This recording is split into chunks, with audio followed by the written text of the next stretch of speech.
Welcome back to the Football Terrace. It's the Champions League draw live. We're here for the next few hours with you as the eagerly anticipated return of Europe's premier competition.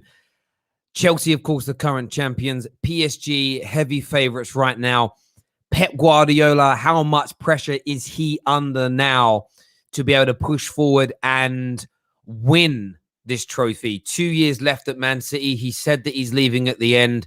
And that the whole Man City legacy, the whole Man City approach, the whole Man City ethos has been about winning the Champions League. And they are nearly 15 years into their project. It hasn't happened yet. That's what Pep Guardiola was brought in for.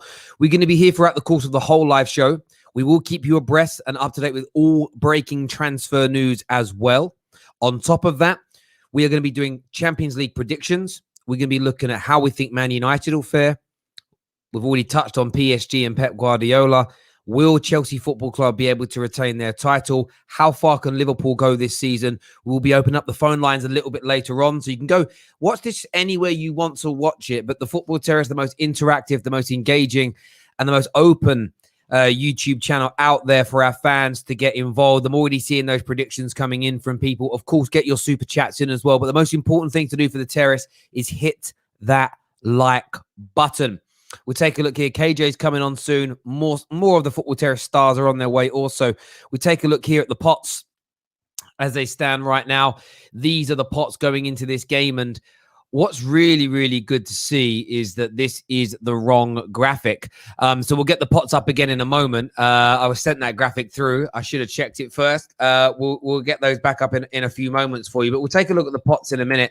But what I was about to say is what's really intriguing about the pots this year is the fact that the winners of their league, the winners of leagues are being looked after. That's what I think is really, really impressive. So you see the likes of Villarreal being in the main pots. This for me is absolutely brilliant. You've got Villarreal, you've got Lille, you've got a number of others that are inside the pots where they should be. And I think that's the important element here for me, that the Champions League starts to recognize champions of being champions. Lille, Sporting Lisbon, of course, Chelsea and Villarreal for winning the respective European trophies. It's put them into a slightly more privileged position. It also makes the group stages more fun. It also means that you could get Bayern Munich and Barcelona in the same group. You could get Chelsea and Juventus or Chelsea and PSG. It means the group stages are more entertaining. Putting all the big boys in pot one and stopping them from playing one another, yes, it might create this bottleneck later on down in the season that makes it all a little bit more entertaining. But for me, I like to see a little bit of jeopardy early on in the campaign, and it's really good to see that, as I say, the pots being done, in my opinion, in the exact way, the right way, the proper way of getting things done. We'll get them up on the screen for you very, very soon as well. Just going to wait to get those graphics through. What are your predictions? Good evening to you. Hope you're well. Hope you're good. Chelsea want PSG.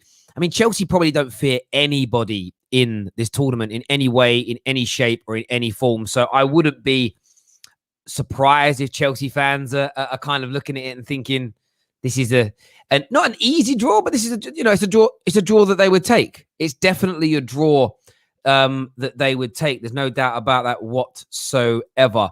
They most certainly would do that. Why would they not? Imagine not. Imagine caring as a Chelsea fan who you get when you're the best team in Europe. Do you get what I mean? That they're going to want that, no doubts about it whatsoever. Let's go. Do you know what? YouTube's an absolute cow son. It's a cow son. It's absolute pony sometimes, YouTube. I tell you that. That's all I'm going to say while I'm live on the air. They are absolute cow sons. Chelsea want Barcelona. There is bad blood. Well, you guys tell me who you want. We're going to bring some of the panel on soon to have their say with us as well. Sorry, the overlay fell off there in relation to this. In relation to this, well, a few more of your comments here saying PSG must win it or they'll never win it. Yeah, I mean, I can't wait to hear what the rest of the panel's got to say. I think what's an intriguing one for me about this is very much along the lines of a bit like Man City. You have to look back at when when did the owners take over? So let's just go and have a quick look at this so we can work this out. So PSG's takeover. Just when did it happen? I don't know when it happened. Ownership here, 2011. So it's 10 years they've had this money. So what I was very much focusing on earlier on today is you've got to look at clubs when they started their move towards becoming a superpower or retaining their title as a superpower. So when Fergie came in 1986, it was to take Man United from the mud and turn them back into a juggernaut. 20 odd plus years at that point of mediocrity. And to win the Champions League from that point, it took 13 years. There is a slight offset there. English clubs are all banned from Europe for a large part of that because of hooliganism. And also there was a big ban on the English clubs having too many foreign players in their teams in the mid early 90s. You know, we had to start some Champions League games with some of our best players on the bench. Imagine that now. Chelsea have to start a Champions League final, but they can't play Kai Havertz or Lukaku because they've got too many other foreign players on the pitch. However, 13 years it took. You think about Chelsea, from the Roman intervention to winning a Champions League. 2003, they won it in 2011. So 8 years. PSG now, they're 10 years into this, and they've lost the Champions League final. Man City are getting towards 13 years, 14 years. They've been in one final. They haven't won it yet. That's pressure. If you aspire to be the biggest club in the world, winning Champions Leagues is imperative. The greatest clubs in the history of the game have Champions League titles. And if you want to move into that in the contemporary sense, you have to be competitive in the Champions League. PSG have gone all out for it this year. There is no doubt about it whatsoever. They're going for it hell for leather. They're really looking to try and make it work. Sorry, it was 2012. Sorry. So it was 9 years then, 9 years. But you get my point. You know, Man United, it took them 13. It took Chelsea 9 years. I do think Man United would have won it earlier if there wasn't European bans and the foreign rule. But that's another conversation. It took 13 years. It took 9 years for Chelsea. You know, how long did it take FSG? I haven't looked at the dates from when they took over and took Liverpool from being a mess into being European champions again. Arsenal never managed it, as an example. So there's definitely pressure on the PSGs and the Man Cities to win this trophy. This notion, this Fugazi excuse of we don't care that I hear from, especially City fans. I don't really hear from PSG fans. We don't cover PSG. That they're not bothered if they win it. Come on, pull the other one, mate. You care hugely. You care massively if you win it or not. There is no doubt about it whatsoever. You care about it in a big, big way. So we're going to be discussing that with the panel a bit later. PSG's chances, Pep, Chelsea retaining it.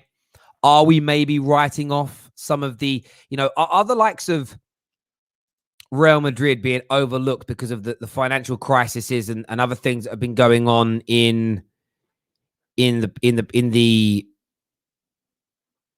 world football over the course of the summer? Are we maybe writing them off a little bit? Are we not paying them the respect maybe that clubs of that ilk and of that quality deserve? I'd love your thoughts and your feelings on that, because I've read a few comments from people today and on other streams that there's no chance that Real Madrid win the Champions League. And I just think my view is it overtly sensible at this moment in time to just completely and utterly write Real Madrid off from winning this? I think it would be scandalous, purely scandalous, to write them off without even they've got a prayer, they've got a hope. There's no way they're doing it. I think that's an absolute madness as far as I'm concerned. I really, really do.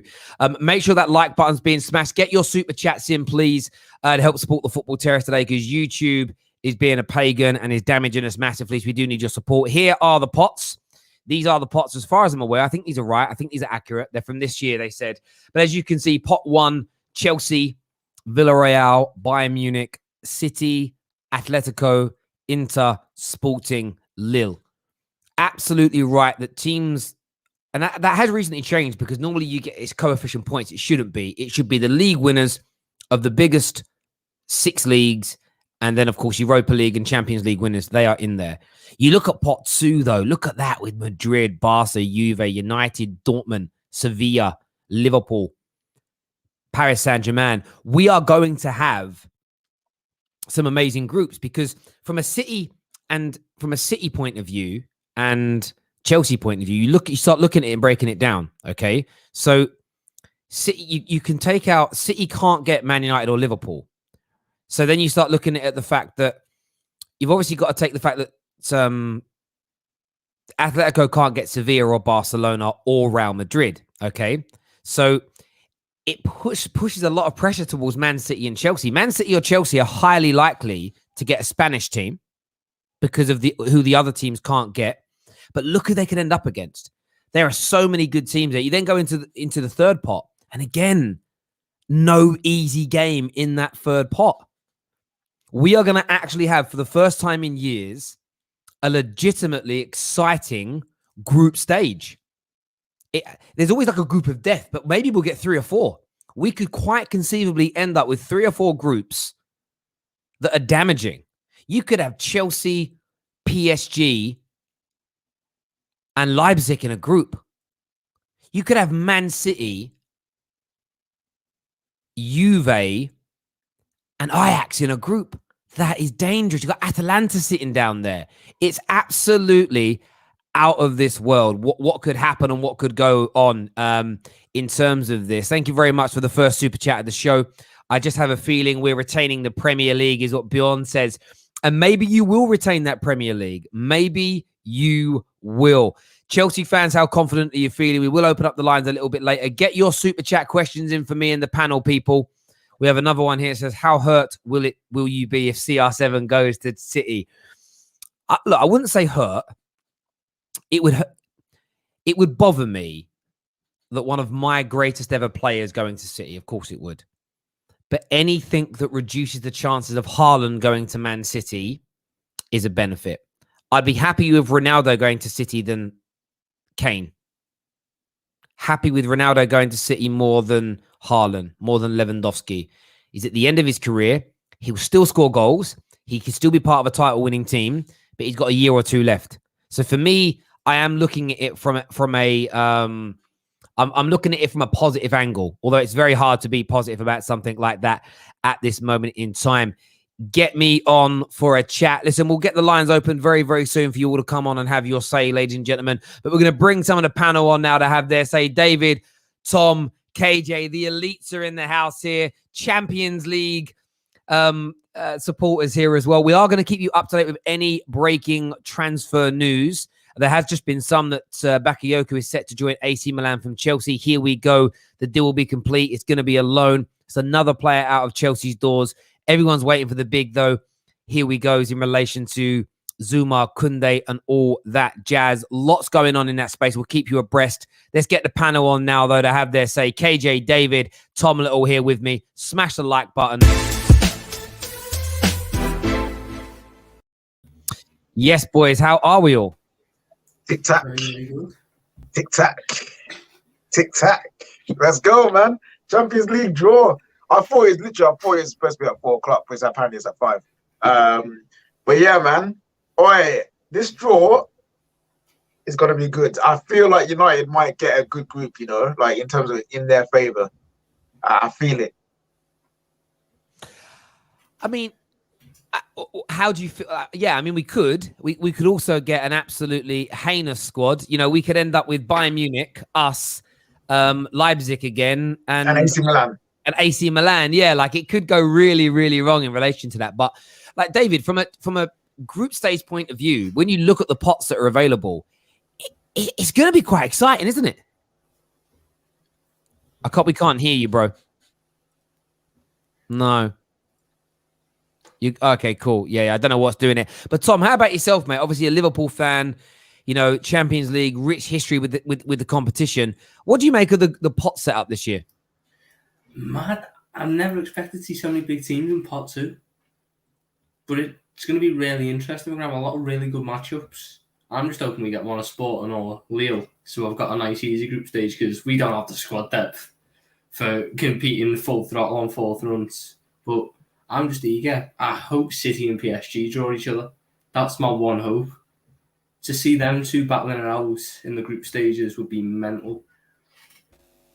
And the potential for just quality groups. I mean, I'd love a group of City, PSG, Ajax, and AC Milan. That'd be a quality group. Shakhtar. Remember, Man City would always get Shakhtar. It's just a rule of the Champions League. I forgot that. So, whatever, are Lyon in it this time? Because they normally get them as well. No, they're not here. Yeah, so it's gonna be interesting. Super chat here that says all your fans say Ronaldo wouldn't join who care about the Champions League and Ballon d'Or, not Man United, is what Langan Sweet says. There was another one here from the Devil's Advocate that I missed, but he said death taxes, Man City drawing Shakhtar in the group stages and United drawing the group of death.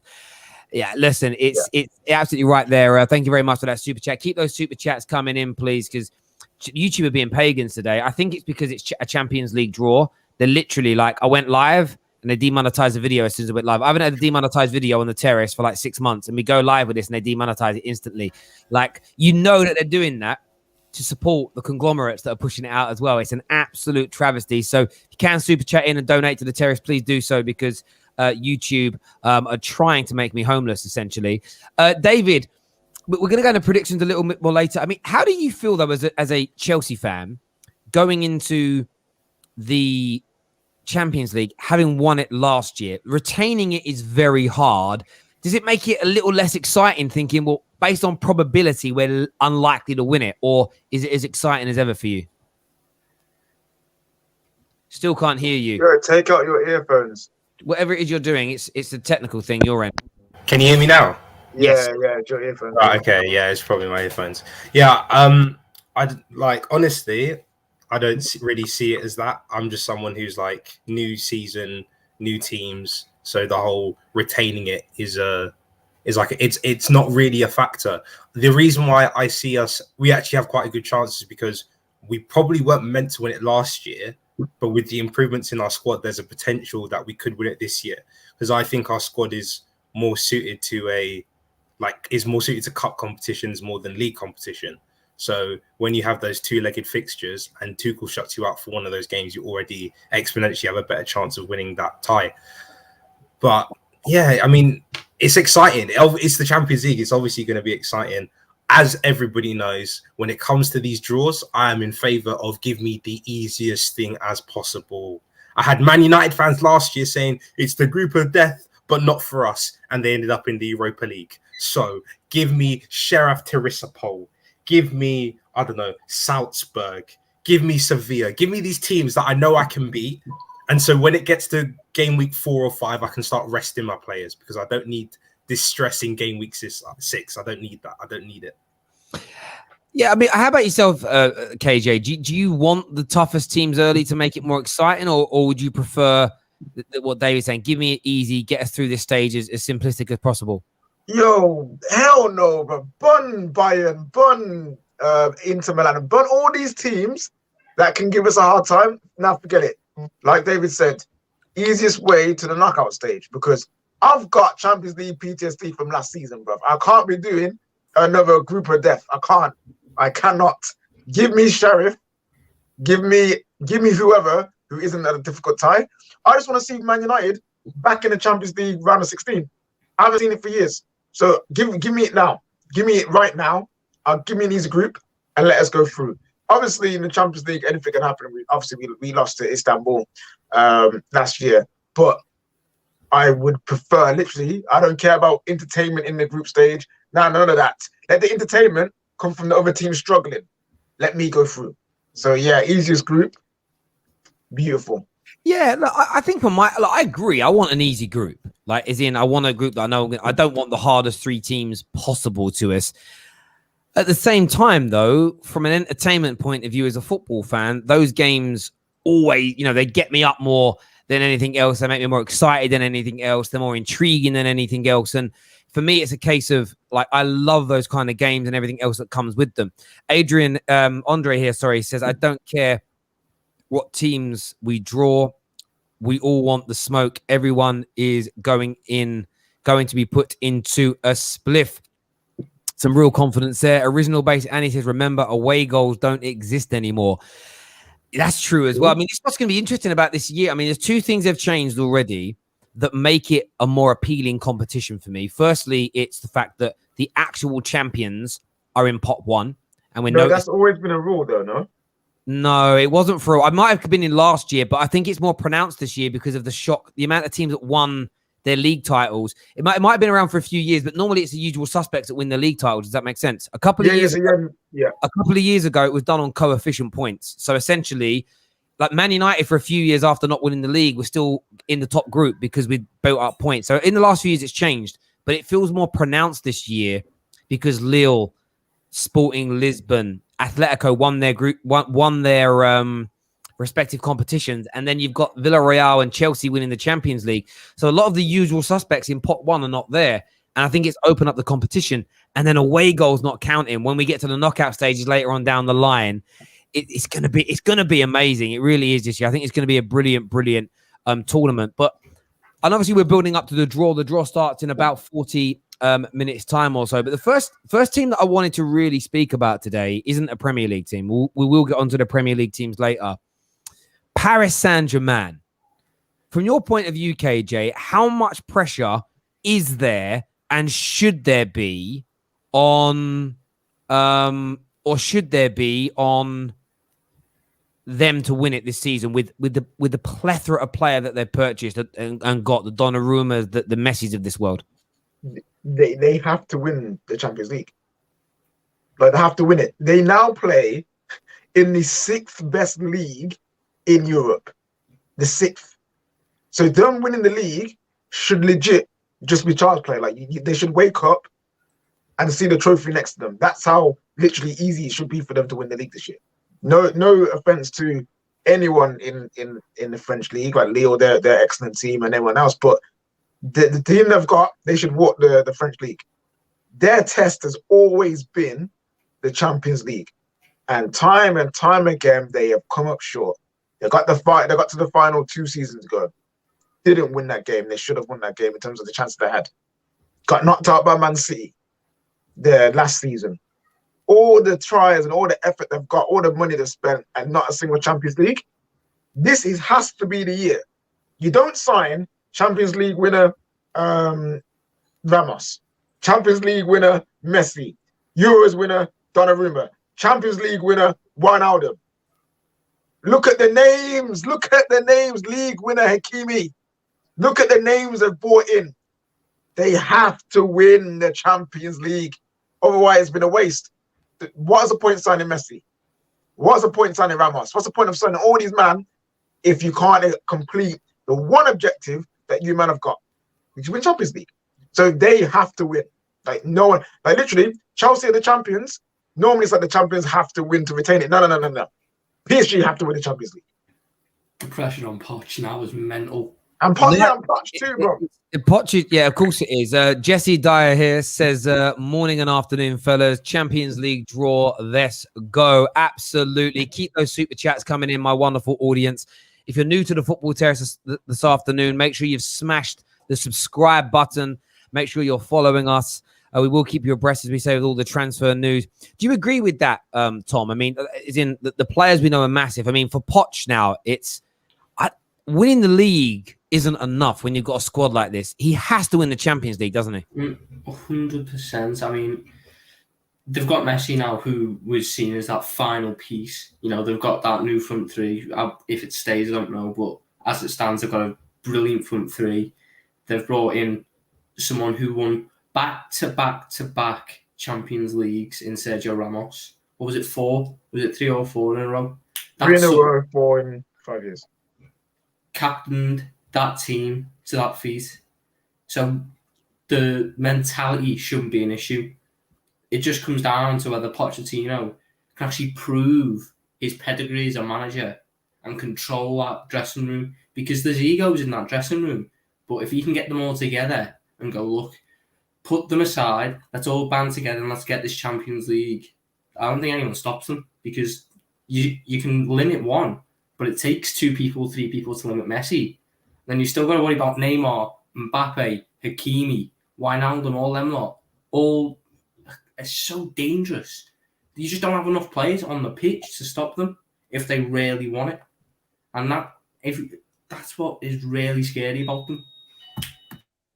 Yeah, listen, it absolutely is. The one thing I would say, though, and I want to throw this to David, because we went through this when we predicted the Euros. Now, the Euros is, of course, a very short tournament that's held over a period of time.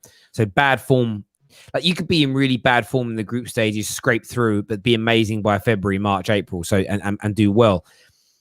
But do you think it would be silly to write anybody off? I mean, and as an example, I mean, some breaking news this afternoon. Real Madrid already have bid their next bid now, which is 180 million for Kylian Mbappe. So suddenly, like, yes, we're looking at PSG because of who they've got, but if we suddenly start throwing Kylian Mbappe's into the Real Madrid team with the likes of Eden Hazard and Benzema, like, are we silly just to write everybody else off and say PSG have to win it? They're the absolute best, David. I can't hear you again. Take your headphones out. So bad. Honestly, PSG just have to win. I don't care. You've got the best player who's ever played football, and you've got Neymar, and you've got Wijnaldum. You have no excuse. There is no excuse anymore. There is no excuse. You also have a world-class manager in Poch. So I don't see, like, even if Mbappe leaves, you still have those two. Those two on their own are still good enough to beat out 9 out of 10 teams. Like, there is just no excuse for me. Yeah, sure, you can say that, Man City with a Ronaldo, that's a potential. Chelsea, obviously, because they've won the competition. Obviously, Liverpool and so on. But for me, still, they just do have to win. I don't care. Like, they just have to win. Yeah, and it's not they will, because during the Euros, we definitely said like France will win the Euros because X, Y, Z. It's not that they will win it. It's more of the pressure they've got. They have to win it. They have no excuse. Even if they get to the final and there's a red card, they've got 10 men, they still have to win the Champions League. You know what I mean? like even if Di Maria or Ramos gets injured, don't matter. They have to win the Champions League. Have to. But on that, so we're saying they have to win the Champions League. And yeah. I think that's absolutely fair. But at the same time, we've also said on a number of occasions, for instance, that Pep has to win the Champions League. So if PSG have to win it, therefore, by default, that means that Man City and Pep Guardiola don't. Yeah. Because those two things can't coexist at the same. We can't sit here and say Poch and PSG have to win, but then also say Pep Guardiola's legacy as a Man City manager is fraudulent if he doesn't win a Champions League. Those two things don't compute. Yeah, 100%. Like, literally, Man City don't have to win this year because they've been overridden by PSG's business. If PSG didn't do what they were doing and then Man City still brought in Ronaldo, then you say, again, Pep has to go and win the Champions League with Man City. But because of what PSG is doing, because of all the players that they've got, that overrides the need for Man City to win the the Champions League, in my opinion. It's all on PSG now. Man City, without the pressure, they might actually do it this time. The eyes aren't on them anymore, so it could work in their favor. Maybe it does. And I mean, we're going to go on and talk about Pep Guardiola in a few moments. Lamar here says, can you all stop overrating PSG, please and thanks. In relation to PSG, there is some breaking transfer news, though, that we want to bring to you right now. Strap yourselves in, people. It's going to be a big, big afternoon. Hit that like button for the terrace. Send your super chats in to support us, because YouTube, honestly, if I could walk away, I would. Let's get it.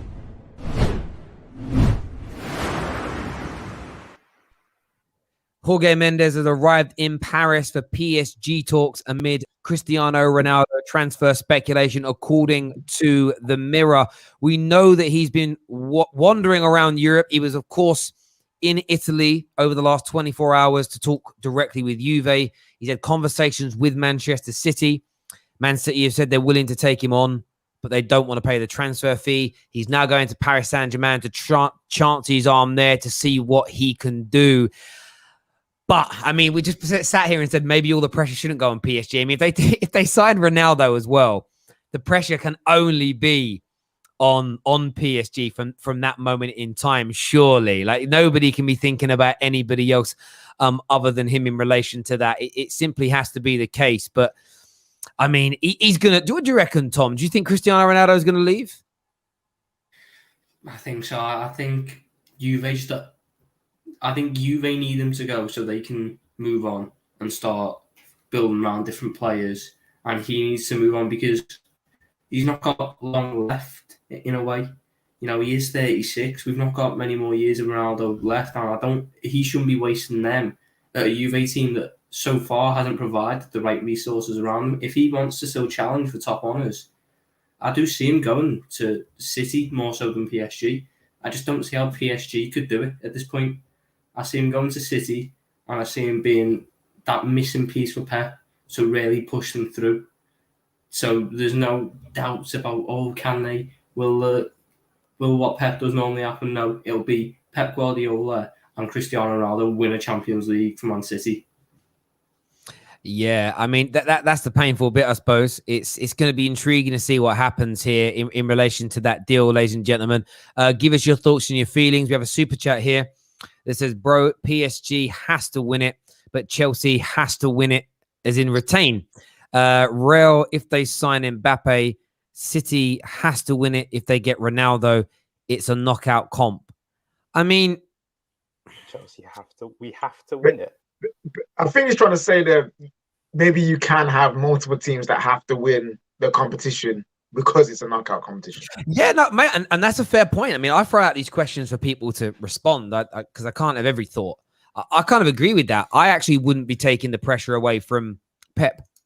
From my point of view, legitimately, when it comes to Pep Guardiola, I think he should be under...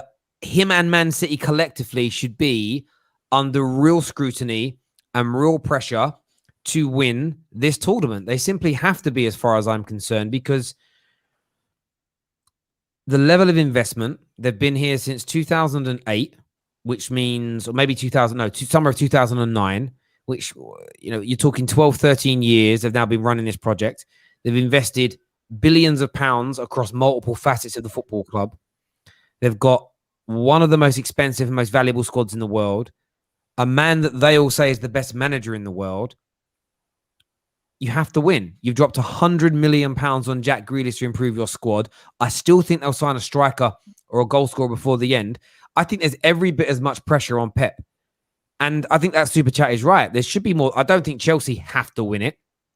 And I don't think right now Real Madrid have to win it. Maybe that changes if Kylian comes in. But as it stands right now, the only two teams where it's a must-do is Pep and PSG. The pressure on Pep, though, is that he's got 2 years to do it. He has to do it this year or next. Otherwise, he's never going to win it. And actually, to do 7 years at Man City with the resources that he's got and the caliber of coach that he is, to not win the Champions League, it is a form of failure. It simply and utterly is. It has to be looked at as a form of failure to not be able to win it from that point. And I know City fans don't want that pressure being put upon their manager, but for me, it's just a simple fundamental fact of the matter. Why UFC here, says Terry KJ, how are you guys not pissed? I've literally been crying for the last 2 days. This will destroy me. I'm scared for the state of my health. I think he talked about Ronaldo going to City. Yeah, bro. I'm pretty sure he's left us. So him going to a rival shouldn't be any worse than when he left us. Like, you're still alive. You're still good. You're still good. So my analogy for this one would be, I know I keep using relationship analogies, and people are like, Terry must have been through some bad times. Not really. Not really. I'm all good in terms of relationships, I tell you. But like, from my point of view, it's like Ronaldo going to City. It's like my ex-wife cheating on her new boyfriend. It is. Juve fans should be the angry ones who've invested all that money into him. I I'm annoyed about it because I just think I don't want you going City because City are already brilliant. But Ronaldo's been gone from Man United 13 years. Honestly, 13 years. my hairline was there. My hairline was there. Ronaldo's not a United fan. Like, he's No, not a United fan. So he's a Madrid fan. yeah. So why he doesn't have any loyalty towards that team? Yeah, obviously he gave you good years, but like at the end of the day, he's there. Like, what is best for me? What is best for me? Because that's the way these high level people think. What is going to benefit me the most? If it is going to Man City, he's going to choose that option. He literally does not care. No, I agree completely. Super chat here. Pep will lose against PSG, given that his team is built around possession. If that's the case, then PSG will batter them on the counter. Jess Dyer here says Sky Italy are saying City are willing to offer him a 2-year contract with a salary of 12.8 million per season.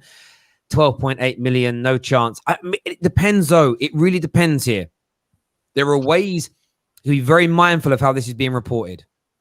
My financial head is coming on. A player's salary and the cost of a player are two different things, because £500,000 a week isn't all salary. Image rights. And this is why, again, I've seen Matt Law put out an article about this today, and I do feel like saying something, but I don't want to burn any potential bridges. Net spend isn't real because, one, you don't factor wages in anyway, and you should. But what about image rights? No one ever talks about image rights. So someone's on 200 grand a week. Oh, he's only on 200 grand a week. Yeah, but he's also on 150 grand a week image rights. So that eats into the money as well, right? So this is why when people see these silly things like, I've got £100 kitty, you haven't got £100 million kitty. It doesn't exist like that. So it just doesn't. It just doesn't. But 12 million a year, Jesse Dyer, my friend, that could be the wages. Image rights on top to boost his money. But on top of that, Ronaldo's doing this because of Messi. He does not want Messi. Messi done something to Ronaldo here. He stirred the beast up. Ronaldo always had in his favor in the argument of he's done it in multiple leagues. If Messi now got in one summer, Messi's gone and won an international tournament, and now he's going to do it in another league. Ronaldo's like, right, I've got to now go back to the best league in the world and win it again, because that will out-trump anything Messi does this season. Even if Messi scores 40 goals and Ronaldo scores 30, if Ronaldo wins the Prem with City, it's bigger than winning the league with PSG. And Champions League-wise, we can weigh that up. But listen, it could happen. Or he could do an Avengers thing, join up with Messi in that same league he hasn't played in, and get the first Champions League for PSG.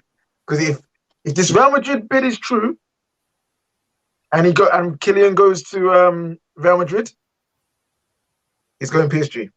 Kylian getting sold pays for Ronaldo. Yeah, because he's already we know like net spend and so on, but like Kylian's got a massive wage. He's getting sold for 180 odd mil.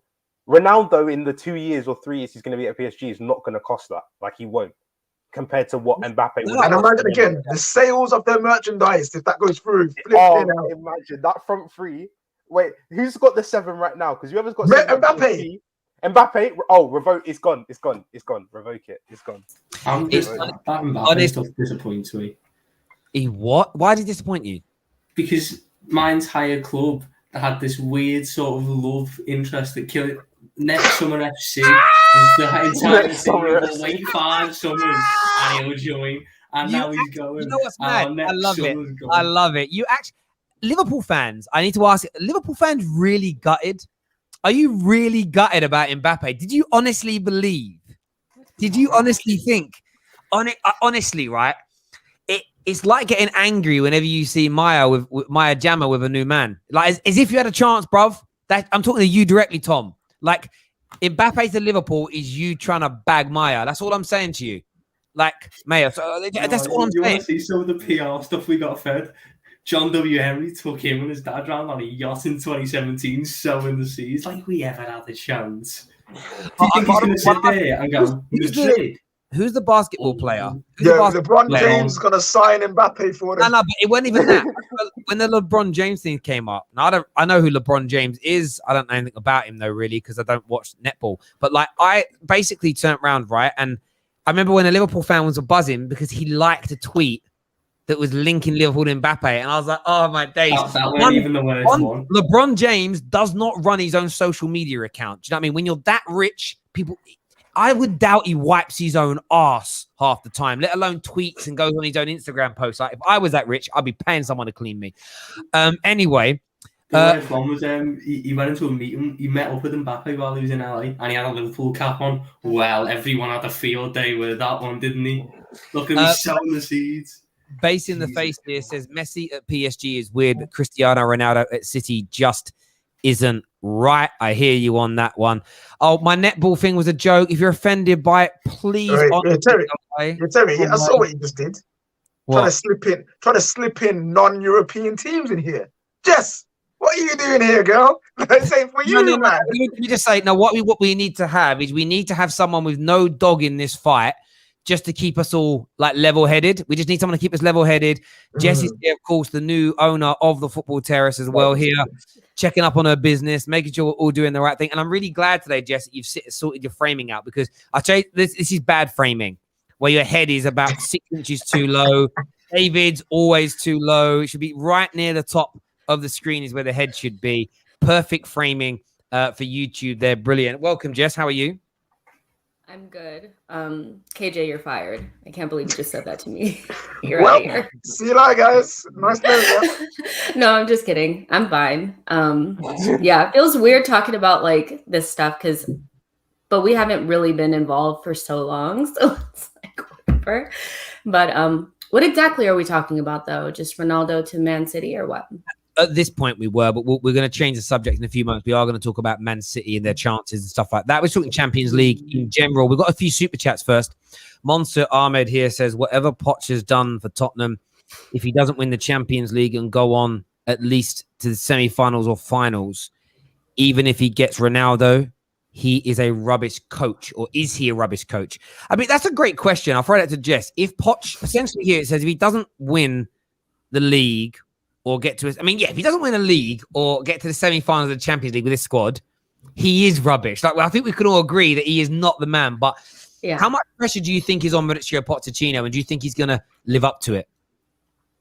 He's under a lot of pressure. Like, I just feel even the team that he had prior to, getting Messi, he should be able to win the league with that. Like, he should be able to get things done with that. And with Poch, I don't think it's so much that he's a bad coach. I just feel like maybe he's a little bit out of his depth. Has he really dealt with these types of personalities? Like, I don't really think so. Do they respect him from like a clout perspective? So yeah, he has to win the league, and easily as well, like no issues whatsoever. And if he doesn't get to at least the final of the Champions League, I just don't understand. Like, they're massively underachieving, and he's one of those where I think just a couple of bad games, maybe some whispers from players saying that he's not really the guy, he'll be out of there. Because he good coach, but wow, that's a lot to have to deal with, and I just don't think he has the clout for it, to be honest. You know what I mean? Like, he's never really dealt with that level of talent before. No, I do totally agree. But we have some breaking news that we have to suddenly jump across here, I'm afraid, ladies and gentlemen. Big news coming out of Manchester City. Not directly transfer related, but it is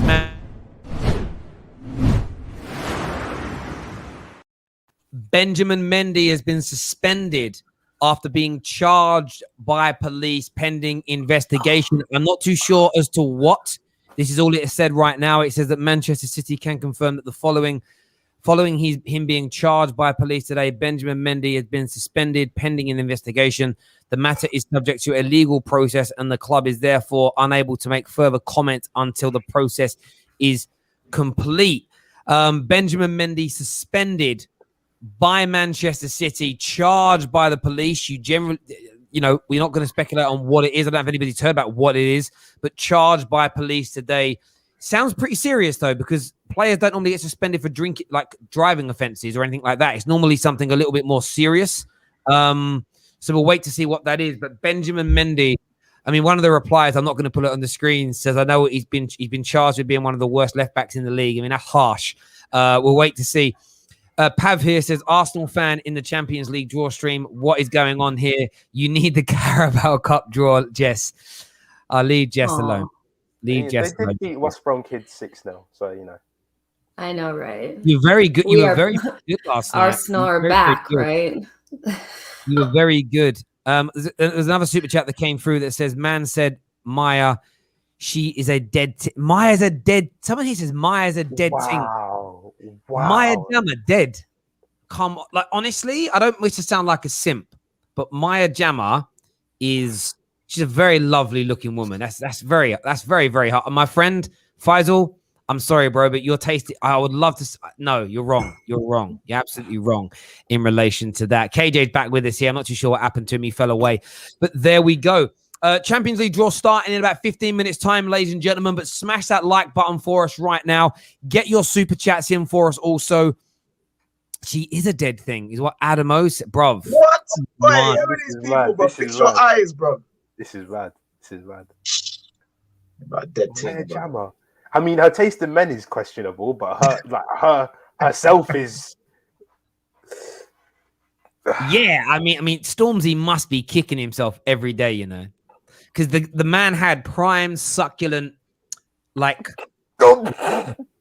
beef at home, and instead of sticking with that, man went out for a cold McDonald's cheeseburger. Wait.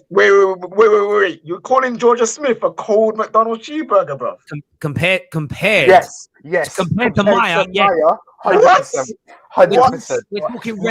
We're not talking independent here. We're talking relativity. And in relativity, it's still like a warm. Okay, all right. Okay, look, I'll give a warm double cheeseburger, like double stack. Like I'll do that. But yeah, Maya's it. But listen, we're not talking about ladies on the terrace. Sorry, Jess, I apologize. Don't sack us, please. Don't sack us. Breaking news. Mendy's charged with his god-awful defending, more to follow. All right. Okay. Super chat. No. Don't super chat in what you think he's been charged with, because I've got to put them up on the screen. I don't want that. Free Mendy starting. Hang on. No. Don't say free Mendy. You don't know what he's been charged. Yeah, you don't know what he's done. So don't write free Mendy yet. Like, always wait for the court case. Coming from Somali brother. I mean, listen, bro, I don't really mind if you're Somali. It doesn't really matter where you're from. Like, your ability to judge a woman is as equal as anybody's. It's not like, because I'm English, I can judge English women better than, say, I don't know, somebody from Venezuela. Like, you just judge, you can judge, but like, in terms of preference, there we go. Stormzy bottled it like Kane. Hey, listen, Storms, if you're watching, you're not, but if you are, money winding you up, bro. Yeah, call me that vibes, please. I was about to do a really bad joke and I changed my mind. Maya Jama is hot, not beautiful. What? Man! What are these men? Who are these guys? Yo, Harry, what are they talking about? Harry, who is beautiful then? Please tell me. I'd love to know. Yeah, I need to know, Harry, who is beautiful. I'm going to do a poll, actually. I'm going to do a poll. I'm going to do Maya versus Jess in the poll. We see who wins. Should we do it? No, don't do that. Don't do that. Please don't. Funny. We've got to go off track here. We're not talking. Oh, bloody hell. Someone just put what the chart. I can't put that comment on the screen. Pepe planting evidence in men. We can't joke about this. No, we'll just stop. We've got to stop, because it could be really serious. It could be really. We don't know what it is yet. Terry, isn't Maya a bit too young for you, mate? She's what? 27? No, not Maya on the football terrace. Yes, but not Maya Jama. Like, she's probably only like a few years younger. She's definitely it's fine. It's fine. Man, this dudes are blind. Get to football. Yeah, we'll get back to football. Give me Jessica Alaba instead. Anyway, we've moved on to chat here. I want to talk. Who are we doing next? I want to talk Manchester United. I want to talk Manchester United's chances now of winning this tournament. KJ, how are you feeling ahead of the draw? What do you think Man United could do in the Champions League this year? Oi, listen, give me quarters and I'm happy, bro. Give me quarterfinals and I'm happy. It's not the squad. Honestly, it's not the squad. The squad is fine. The squad is good enough to get semi-finals. But obviously, we have man like Oli in charge, and he's good. He's just a good manager. But compared to the other managers in the competition, he doesn't stack up. Let's just be honest here. Let's just be fair. He doesn't stack up to the rest of the guys in the competition. So if Oli was to get these guys into the quarterfinals, which I think is very possible for Oli, I'm happy. I'm good. And then anything after that is pretty much a bonus because there's still going to be some good teams and some difficult games after that point. And Oli's big game management, as we've seen over the last few years, very skeptical, very questionable. So quarterfinals, and then I feel like that'll be good for Oli. Not Man United, though. Yeah, let me just jump in here with some breaking news. When it comes to the Mendy situation, a media outlet has just released what the charge is, so zero jokes about the matter anymore. We thought it might have been driving, it might have been some madness, but what he has been charged of, no jokes in relation to that. We'll talk about it because it's out there in the public eye, but he has been charged with 4 counts of rape and 1 count of sexual assault against 3 complainants, all aged over the age of 16 between October 2020 and August 2021. What I will say, though, is this, and we say this about every single player that gets arrested or charged of something, whether it be Mendy, whether it be Ryan Giggs as an ex-player, wait for the court case. Innocent until proven guilty. It's a serious matter. I know everyone was laughing and joking about it earlier on because no one knew what it was for, but now that we know that the facts of the matter, that what he's been charged for, I say give him the respect our law dictates, which is innocent until proven guilty, but no jokes about the matter because they very well could be serious victims at the end of this. So no more anyone joking about it now, banned for life from the football terrace straight up, because we now know what it's about. So absolutely keep those gums hushed in relation to it, and equally respect the justice system and allow that to take its course, because you judge Mendy now and it turns out that he's innocent, you're also going to be banned from the football terrace. Respect that, please. Tom, your thoughts on Manchester United's ability to win this tournament this year? If United were to win it, it would be like England with the Euros. They got a good enough squad, but I just don't see it in the manager. But the manager's good enough to look his way to a Champions League final, because I don't think Oli is all that. I think tactically, that's where the Champions League really, it's a hell of a lot more tactical than the Premier League. The Premier League is very much physical, more so than tactical, like the Champions League. And I just don't see, if United were on the back foot consistently, I don't see Ole Gunnar Solskjaer being able to get you out of it time and time again. Whereas other managers, like your Tuchel's, can do it and have shown that they can. So I think you could make it to a final. I wouldn't put any money on you winning. And I certainly don't think you'd get there by dominating teams like you should be, like you'd expect Manchester United to do. But you could luck your way to a final. Could luck our way to a final. I mean, Jess, do you agree with that? RB Leipzig, who made the semi-finals in the previous... It's all right. It's all good. All right. Go and crack on, Jess. Yeah, I think that Ollie struggles in the knockout competitions. I think that's because, in the league, he has his formula down packed and it works. When he plays the bigger teams or bigger competition, he tends to want to sit in and play on the counter. But then when it comes to the more tactical part of it, like Tom said, I don't think he has kind of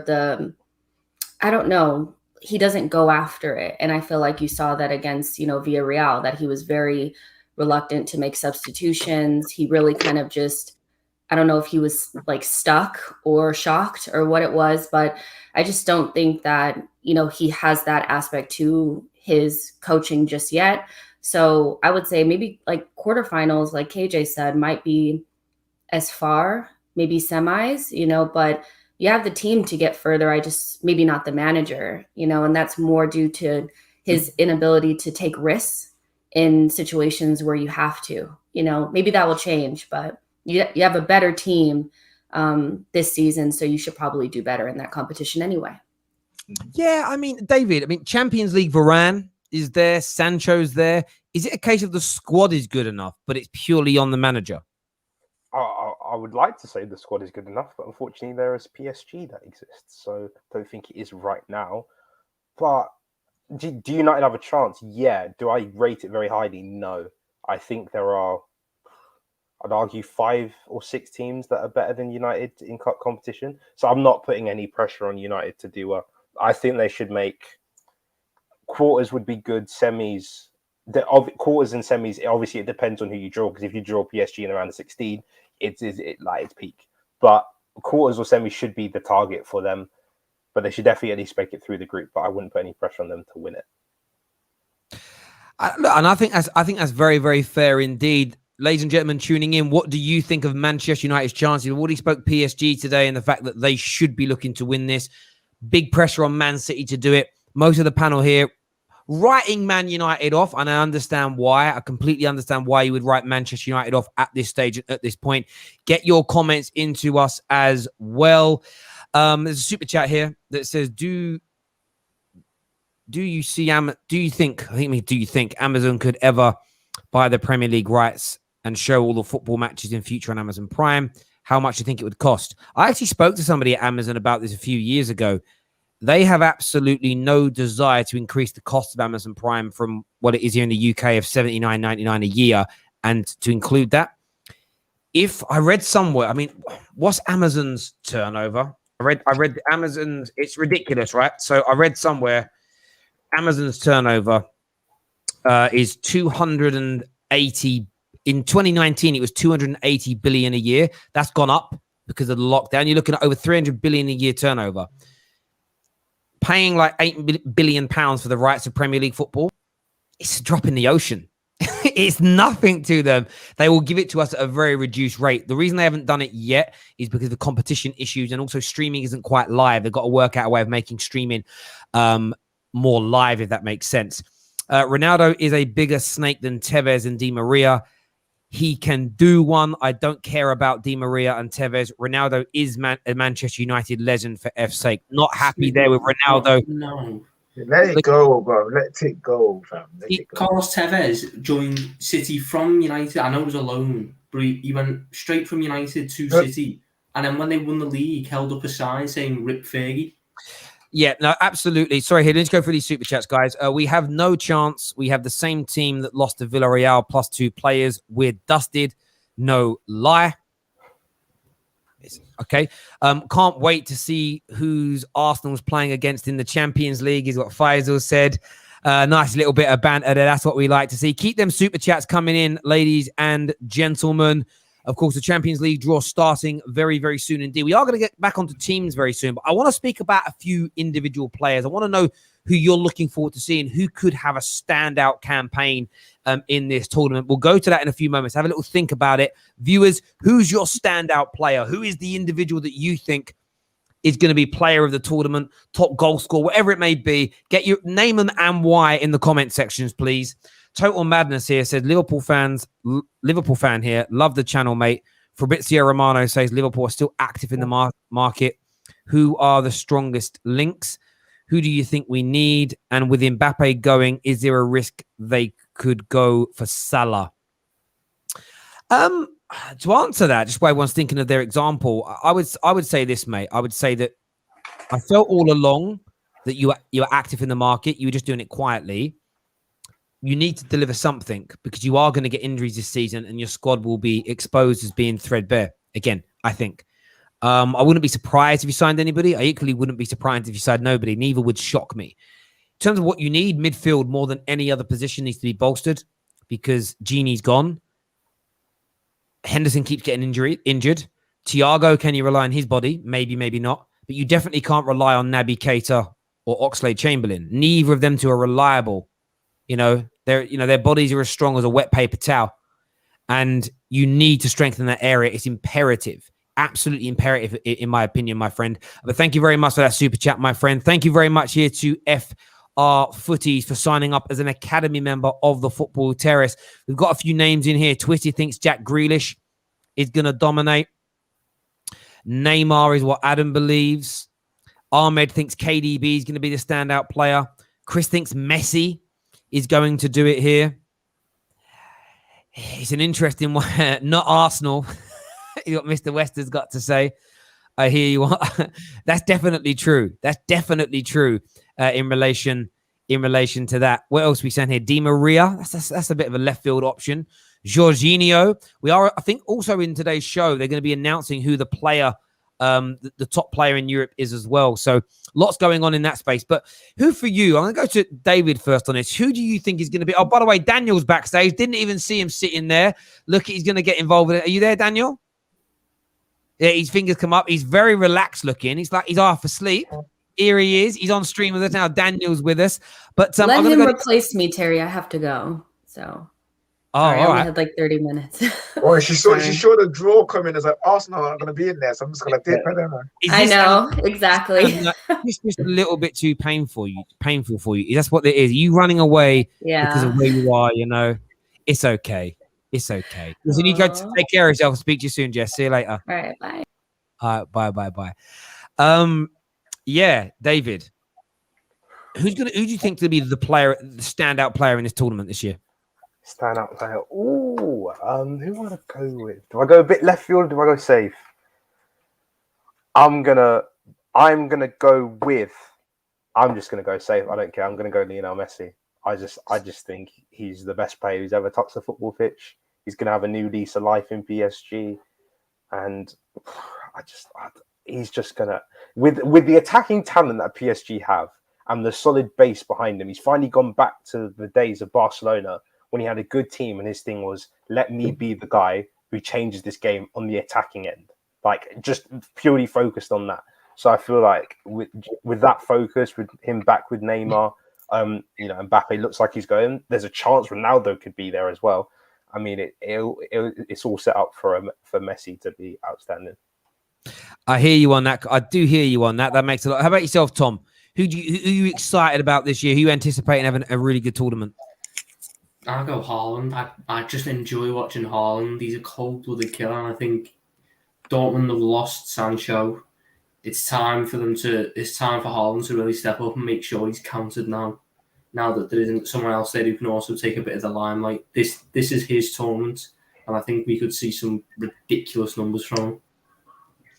We're obviously joined by a gal now. A gal's here to, again, a bit like Jess, keep us in place to keep us honest, keep us where we need to be. Him keeping us honest. Yeah. Yeah, keeping us honest. Like, do you know, for me, like a lot of the there's a lot of easy options out there for Player of the Year. Like Haaland stands out to me. This could be like this could end up being like a gargantuan year for him. But I'm just going to be really, really biased, and I'm throwing in Bruno Fernandes.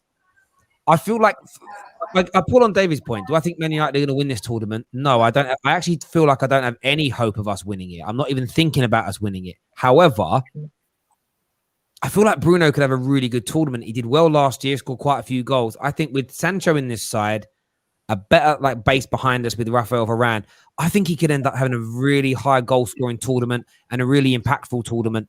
He was disappointing at the Euros. There's no doubt about it. But I just think he's made. I just think he's made for tournaments like this. And with a better team around him this year than we had last year, like just Cavani being fit from the beginning of this tournament, I just feel like Bruno Fernandes could be one of the standout individuals this year, especially with goals. And I'm going to make a very bold prediction and say it. I think Bruno Fernandes is going to score at least 8 goals in the Champions League this year. 8? How far do you think you're going to get in the Champions League? That's all. No. Terry's banking on us getting Sheriff and him getting like 4 goals in 2 games, bro. Yeah. I'm being serious. I think he's going to score about 8 goals. No. 8 can win the top goal scorer of the Champions League, but it's a good shout, to be fair. 8 goal contributions, I'd back it. 8 goals just on its own. Not doing that. Oh, that's steep. Why? I don't think you're getting far enough to do that. He scored, he scored 9 goals in Europe last year. Yeah, but that's again, half win. Yeah, but I think Bruno's one of those players. We could get beat 6-2, and he scored 2 goals. Like, do you know what I mean? Like, he scores goals. I think he's going to score a lot of goals this year, legitimately. No, Terry, bank on the Sheriff. If we get Sheriff, 8 goals for Bruno. 8 goals for Bruno if we get Sheriff. Maybe. I just kind of feel like, I just think he's going to have a really big and good tournament myself. Like, I really do think he is. How about yourself, Igal? Who's your standout player for this tournament? It's tough, but I want to see how. Call me crazy, but I think it's going to be a situation now that Barcelona is the way that they are. We're going to see Pedri at Barcelona pulling up trees, and he's going to be considered one of the best young players in world football. He's done it in the Euros. He did it in the Olympics, and we're going to see him doing well for Barcelona, even though they are not the Barcelona that they used to be. Pedri is going to be the next world star, and he's going to break out. Oh, that's a shout. Yeah, I mean, someone here says no one's talking about potential Man City legend Ronaldo. I mean, that's also a great one. I mean, do people really think? A lot of people are kind of put out there that he's finished now. I mean, this summer more than ever, he's burnt out. He's finished. He's over the hill. And Daniel, you're shaking your head. Ronaldo's still got a lot to offer in this tournament, hasn't he? It doesn't matter who your GOAT is. If Ronaldo goes Man City, guaranteed 30 in the Prem and guaranteed about, I'd say, 40 in all comps as a minimum. That's what I'm expecting. There's no such thing as finished Ronaldo, especially when you put him in a team like Man City that create a bucket load of chances and will create a bucket load of chances for him every single game. I mean, what were they missing last season? Aguero, because of durability. Ronaldo rarely is ever injured. Like, he misses about, I'd say 3 games a year. It's kind of increased now as he's gotten older, but he still plays a lot of games. So anyone who thinks Ronaldo is finished or expired, even if Messi is your GOAT, even if whoever's your GOAT, you're just being silly, man. Ronaldo's still going to be the top man. But my shout is one of the guys. I think they super chatted it already. It's Dominic Szoboszlai, man. I think he's going to be a baller still. He was actually my one to watch for the Euros, but obviously was injured, didn't get to play. He starts his first game for Leipzig the other day, scores 2 goals in a 4-0 win. He's silky with it. The way he plays is just weird. He's so lean, so slim. He's not the quickest, but he's silky, like a bit like Havertz. The way Havertz, I was literally about to say, he's got the Havertz gene, like, and I really like him, man. I think he can really ball out, especially in that Leipzig team. So yeah, he's probably my shout if I'm gonna go. If you haven't seen the free kick he scored on the weekend, bro, crazy. It's so mad. He just cuts the ball literally from 30 yards out. It just glides in the top corner. It's ridiculous. If we go in left field, I want to go to Sporting. Pedro Goncalves. He's a player that I don't know much about, but from what I've heard, the way that he was with that Sporting team, driving them forward to a league title. So if you want to talk about a player you want to look forward to seeing, I want to see him. I want to see what he's about, what he can do, and this could be a tournament where he gets a move away from Sporting afterwards, you know? So Pedro Goncalves for me is a player I want to see. Baby Bruno. Baby Bruno. If I had to go left field, I'd probably go for one of the Salzburg strikers because both of them are just ridiculous. Ain't one of them the Austrian league? Ain't one of them Haaland's cousin? No, but Haaland's cousin still plays now, but there's one that is 6'4" and built exactly like him. He looks like him. Is it Anderson? No, it's Sesko. Benjamin Sesko, and then his strike partner's Karim Adeyemi. Both of them just put up ridiculous numbers. And in that Salzburg team, they create so many chances. I just have a feeling that one of them will ball out. Yeah, and the most certainly, the problem is with players like that, as you say, it's the rest of the team that's around them and their ability to, Haaland in his first season when he was at Salzburg, he was killing it. But as soon as the team come up against better quality, it just gets leveled, which is the total proof in the pudding that there's no such thing as a one-man team. Otherwise, Haaland could have. Otherwise Dortmund would have beaten everyone they played last year because Haaland was on fire in the Champions League, scoring his goals and whatnot. It's going to be an interesting. How about anyone at City though? Because City, like Jack Grealish has gone there as an example. £100 million. Surely, Tom, there has to be pressure put upon Jack Grealish to deliver for £100 million in every tournament that he's in. By the English, yeah, but I don't see anyone else putting it on him because there's bigger fish to fry this summer. But like this, I think for us as people who watch Man City week in week out, there's a lot of pressure on Grealish, especially since it's his first time in the Champions League. This was why he made the move, because he wanted to play in this competition. And if he doesn't perform, there's going to be a hell of a lot of questions. Yeah, no, I hear you on that. I hear you on that completely. We're obviously going to talk about a few more of the teams later. The draw is building up to starting, ladies and gentlemen. So make sure you stay with us. Make sure that like button has been hit. Let us know who you think. Let us know who you think is going to, stand out players of this tournament, who you're excited to see. Don't just throw names in. Engage that brain a little bit more and tell us why. That'd be really nice. Because when you just throw a name in, it's like, great. But why do you think they're going to do it? We want to hear from you. The draw is starting very, very soon indeed. Sorry, getting a little bit of feedback there from the gents. Draw is starting very, very soon indeed. Igao reminiscing. It's true. Reminiscing about what?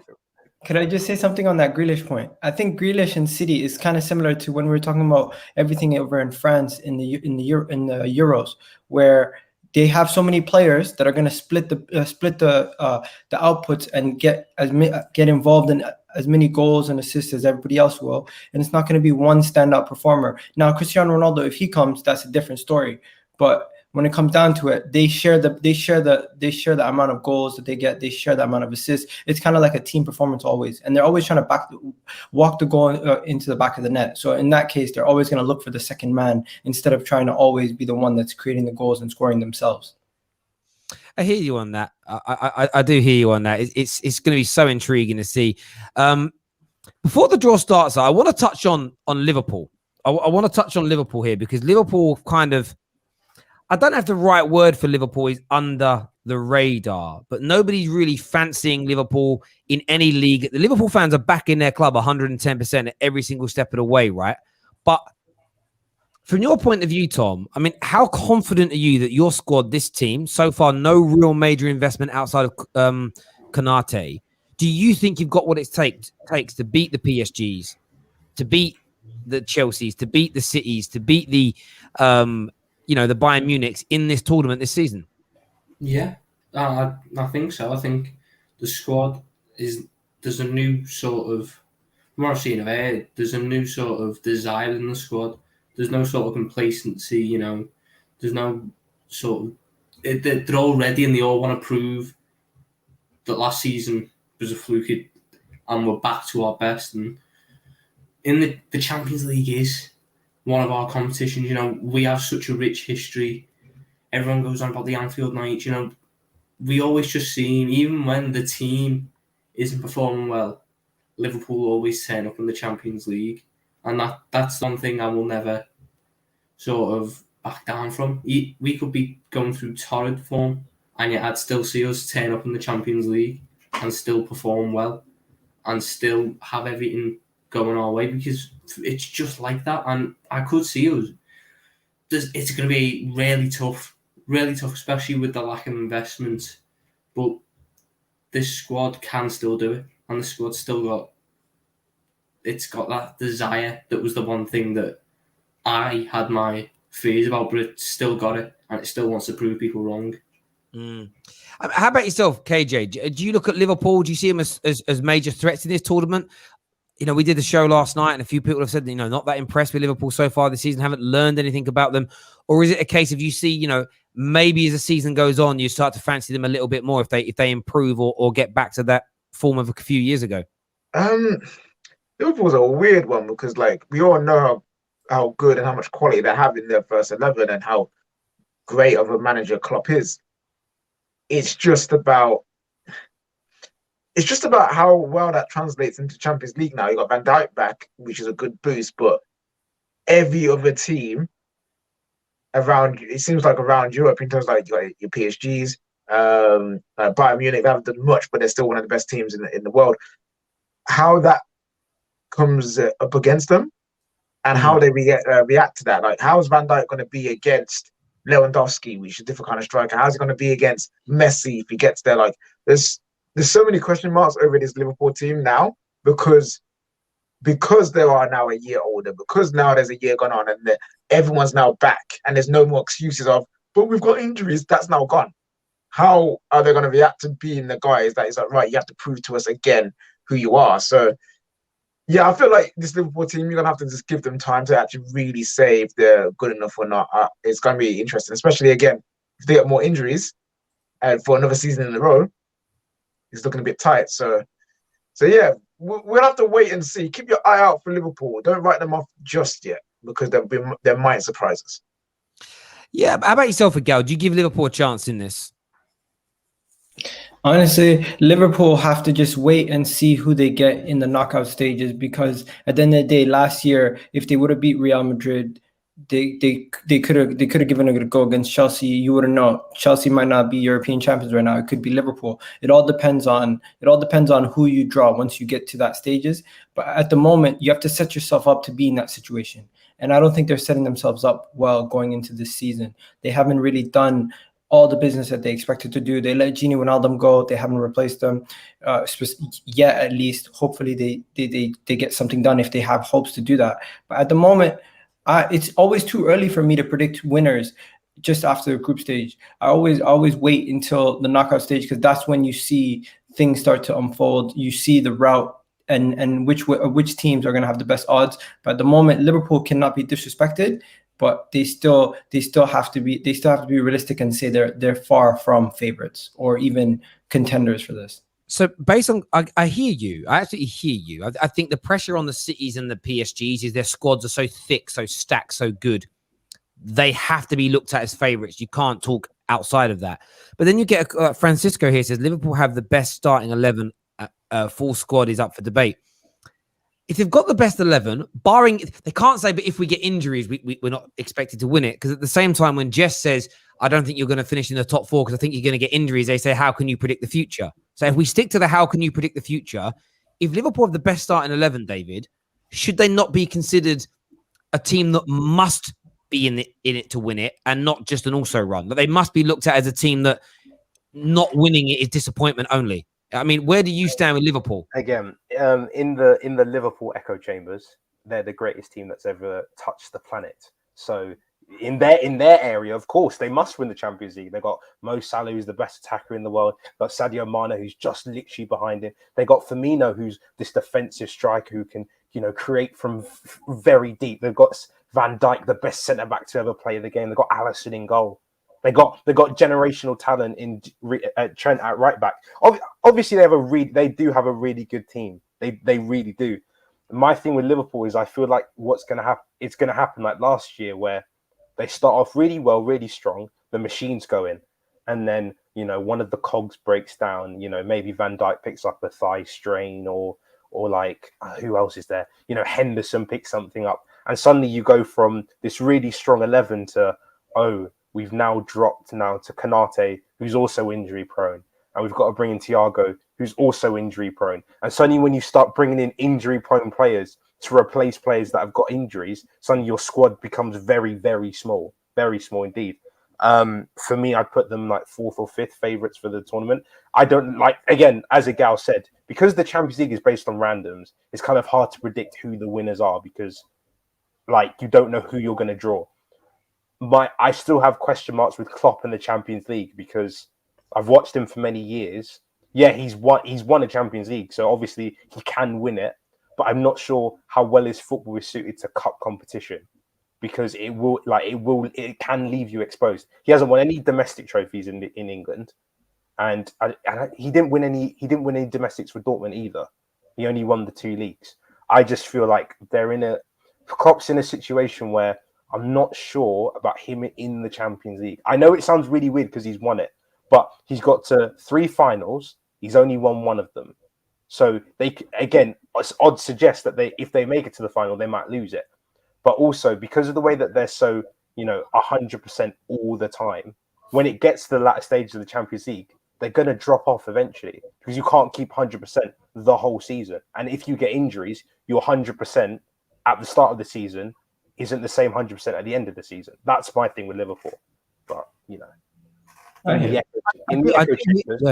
I hear you with that. I mean, Liverpool have got to be looked at as one of the favourites, though. Still, for me, I look. They have to be considered one of the favourites because of who they are, because of the squad that they've got. But I agree with what Gal said. I think it's one of the Liverpool, barring PSG and City, that I think have to be put in as two of the outright favourites to win this. I think we've got to review what Liverpool look like 2 or 3 months in. And I know Liverpool fans are really confident. This weekend is going to be a big acid test. You know, how is Van Dijk's body going to hold up? Can they keep that midfield fit? And who else do they sign? Because by the time we get to those knockout stages, fatigue can really set in and make it a difficult thing for people. How many favorites do you have, Terry? Because it feels like the word favorites gets thrown around so often. How many favorites can you actually have? Because if you have two people that you've mentioned that are favorites, PSG and Man City, then how are Liverpool also favorites? Well, because it depends. I'll give you an example in the Premier League. Again, we're talking Liverpool staying fit.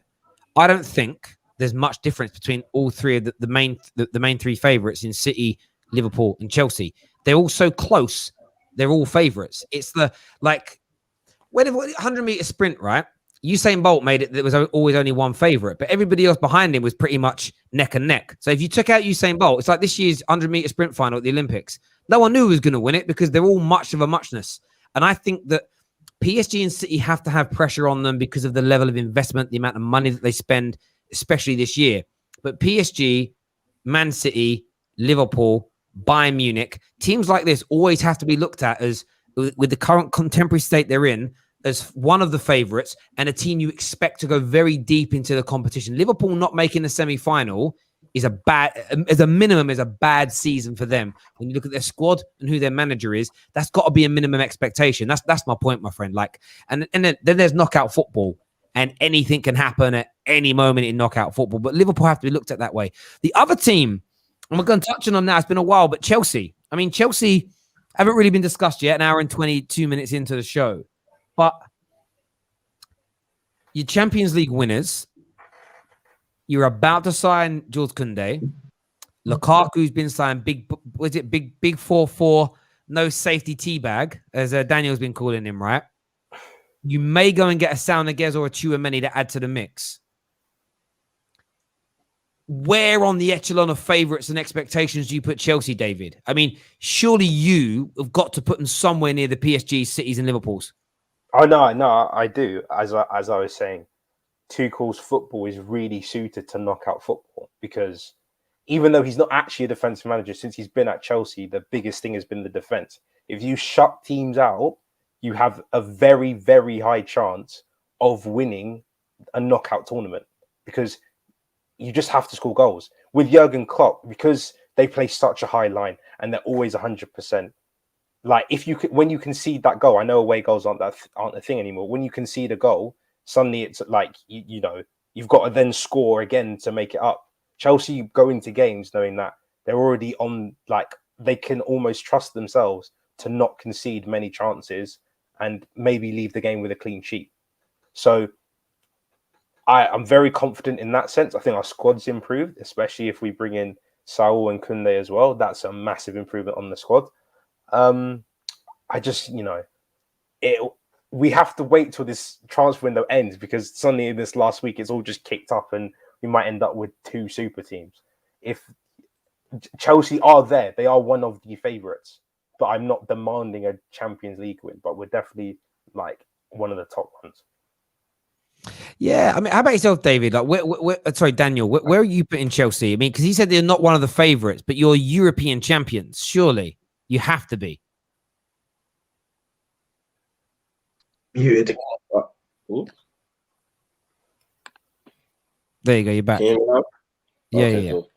Yeah, I think it comes back to the point that you were making, Terry, about much of a muchness. I think this year, especially in the Champions League, I don't think there's a definitive, we look at this person and they're going to win the Champions League. Like back in the day when Barcelona were the best team in Europe and Real Madrid were the best team in Europe, and we knew that for a fact.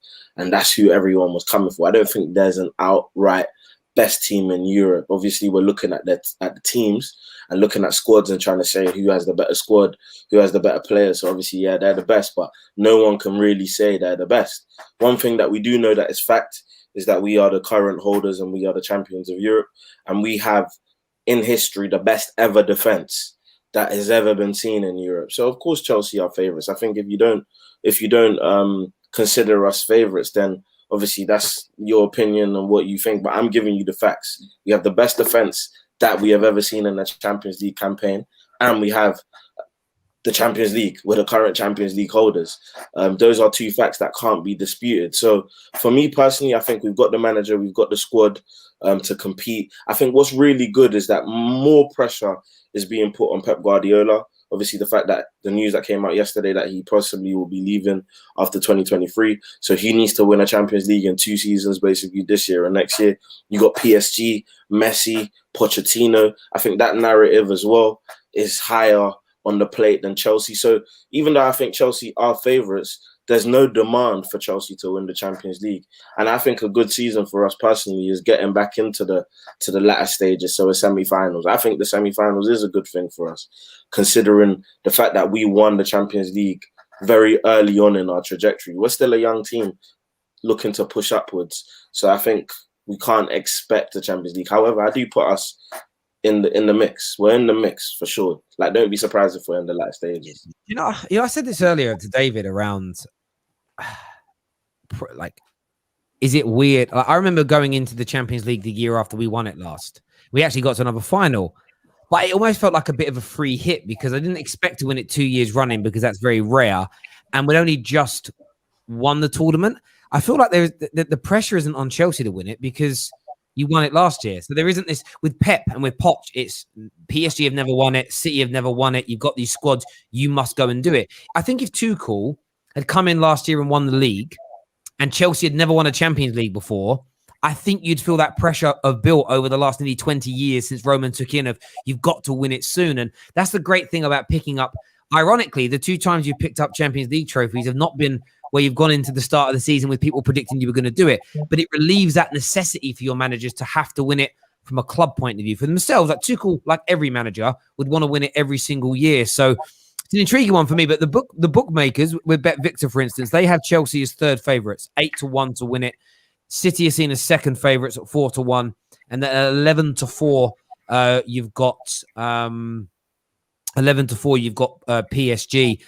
Bayern Munich, full favourites, 8-1, followed by Liverpool at 9-1. So Liverpool, it's what my point to you, Gal. Like Liverpool and City are separated by 1 fraction. Man United are then the next biggest drop off. So you've got those main 5 there. PSG, who are 11-4, but you divide it by 4, and it's very close, right? You're just looking just over, like between 3 to 4 to 1. So City and PSG are pretty much neck and neck. You've then got Chelsea, Bayern Munich, Liverpool between 8s and 9s to 1. The next biggest drop is Man United. They're at 14-1 to win it. So you've got that main 5 cluster there that are pretty much odds on with the bookmakers. You know, that's where people are putting their money right now. That's where football fans and gamblers are saying, we're putting our money on. And that pretty much mix. I bet if you were to get 100 different pundits today to write down who they think is going to win it in order from first to last, those 5 we've mentioned would be in the top 5 of most people. Like, I do think that. We have a super chat we missed. Sorry, it's from Khalid Ali. He says, I have Chelsea and PSG as favourites. It might change when the groups are picked. Chelsea for depth, PSG need Messi, Mbappe, Neymar, and need I say more? Have Messi, Neymar, and Mbappe. Need I say more? Just interesting. The group stages also changed it, doesn't it? Because if you suddenly get a group where 2 of these top, because obviously we looked at the groups a little bit earlier, didn't we? And if you look at the pots again, Bayern Munich and Liverpool were 2 of the favourites. They could draw each other in the group stages, and that could impact one another as an example. There are a few of the favourites that PSG are the favourites. They could draw Man City or Chelsea, like in the group stages and everything else. And I'll tell you, that's not a nice night playing against them. I'll be honest with you, in group stages. It's very, very nerve-wracking indeed to watch that kind of transpire and go through. But it's certainly going to be interesting. The draw is very close to starting, or maybe just is about to start, ladies and gentlemen. So we are going to keep you abreast of matters. We'll talk more talking. If you've got any questions or anything that you want us to talk about, I know a lot of you saying, can we talk about Benjamin Mendy? We already made our point here at the Football Terrace about that. He has been charged. We know what the allegations are, but innocent until proven guilty. No further conversation will happen until the evidence is revealed to the world, because None of us know the situation, so it's highly irresponsible to speculate. Other than the fact that we know he's been charged, we know what the counts are for. Then respect the process, respect Mendy, respect the proposed victims, and not cast aspersions. The same as we did last summer when there wasn't a charge, but there was the arrest of Callum Hudson-Odoi. You wait. The same as even though we're hearing the court case about Ryan Giggs, you wait until the end result before you cast your judgments. Anybody that casts their judgment before they hear the truth, they hear the evidence, they hear the facts, you're one of the worst type of people in society. And I feel sorry for you. You shouldn't be allowed to breed, and your parents did a bad job. Simple as that for me. Wow. Jeez. Hang on. So you telling me No. As in, like, I understand your point. It was just like, I wasn't expecting that. I just wasn't expecting it. It's true. If you're out there today calling him this or calling the supposed victims that, you're a bad person. Wait. None of us know. So we're not going to speak about it anymore because we're not nasty people here at the Terrace. Like, you can't be speculating about things that none of us know anything about. So I can't talk. I know a lot of you are asking in the comments to speak about it, but we're not because we can't, because we don't know anything. Simple. I'm doing the awards, man. Just draw the group. Okay, I've got to go. I've got things to be doing. I was hoping to see at least one group get drawn, but hopefully Man United get like the easiest group we've ever seen in our life. Yo, peace out, people. Peace, bro. See you later on, mate. See you in a bit. Terry, have you guys already spoken about Cristiano Ronaldo to Man City, possibly? We touched on it, but you can speak about it. This is ridiculous. If this happens, his legacy as a Manchester United fan towards Manchester United. What do you think about that as a Manchester United fan? Because I didn't hear what you had to say on that. I said it earlier. Like, I'm a little bit bothered. I'm like, oh, don't do that. But equally, like, it's not. It is what it is. I look at it as I'd much rather him go there than Kane. Kane going there was more scary at this point in Ronaldo's career. If it stops Haaland from going there, I'd take it every single day of the week. So yeah, from my point of view, like it is what it is. I'm okay with it. Yeah, I'm not gonna cry and throw my toys out my pram. As I say, it just is what it is. It's not going to be nice seeing him in the kit. I would have always loved him to have come back to Man United, but the irony in it is, I've seen a lot of Man United fans get angry with him. But when Man United fans were asked the question a few weeks ago of, would you take him back at Man United? They were like, no, he's not good enough anymore. He's over the hill. He's this, he's that, he's the other. So if he's over the hill and he's finished, then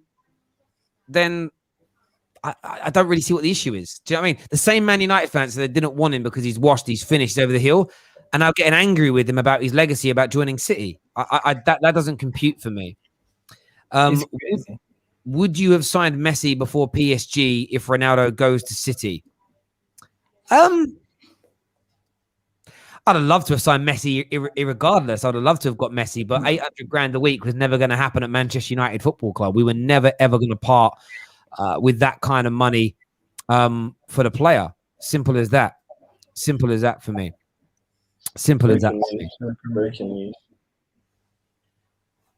By who? Mendy just wins goalkeeper of this season.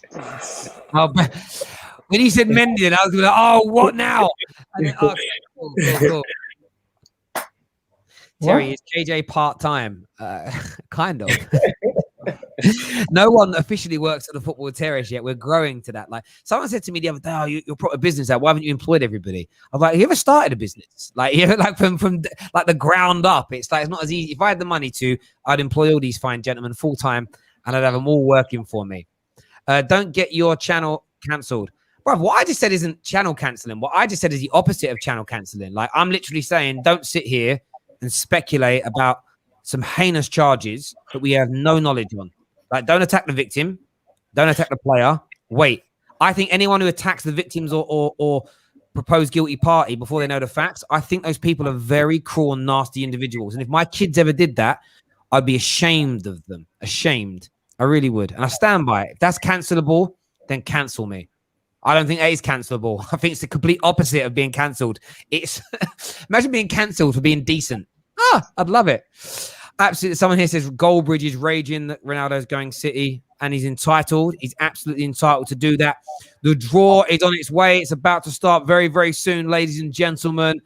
Very excited. I'm very excited about this. I'm very, very excited about this indeed. I want to know we're going to get. I want to know. As you can half waffle beforehand, like do getting ready to start right now. We'll keep you abreast of this the whole time. Was that, mate? They don't half waffle beforehand, do they? Just get into it. Oh, yeah. No one cares about any of that sort of stuff. Just get on with the damn thing. It's like, yeah. You know, if just a quick question, you know, because it's basically free to watch, could you still get taken down for showing it? Yeah, still copyrightable. Yeah.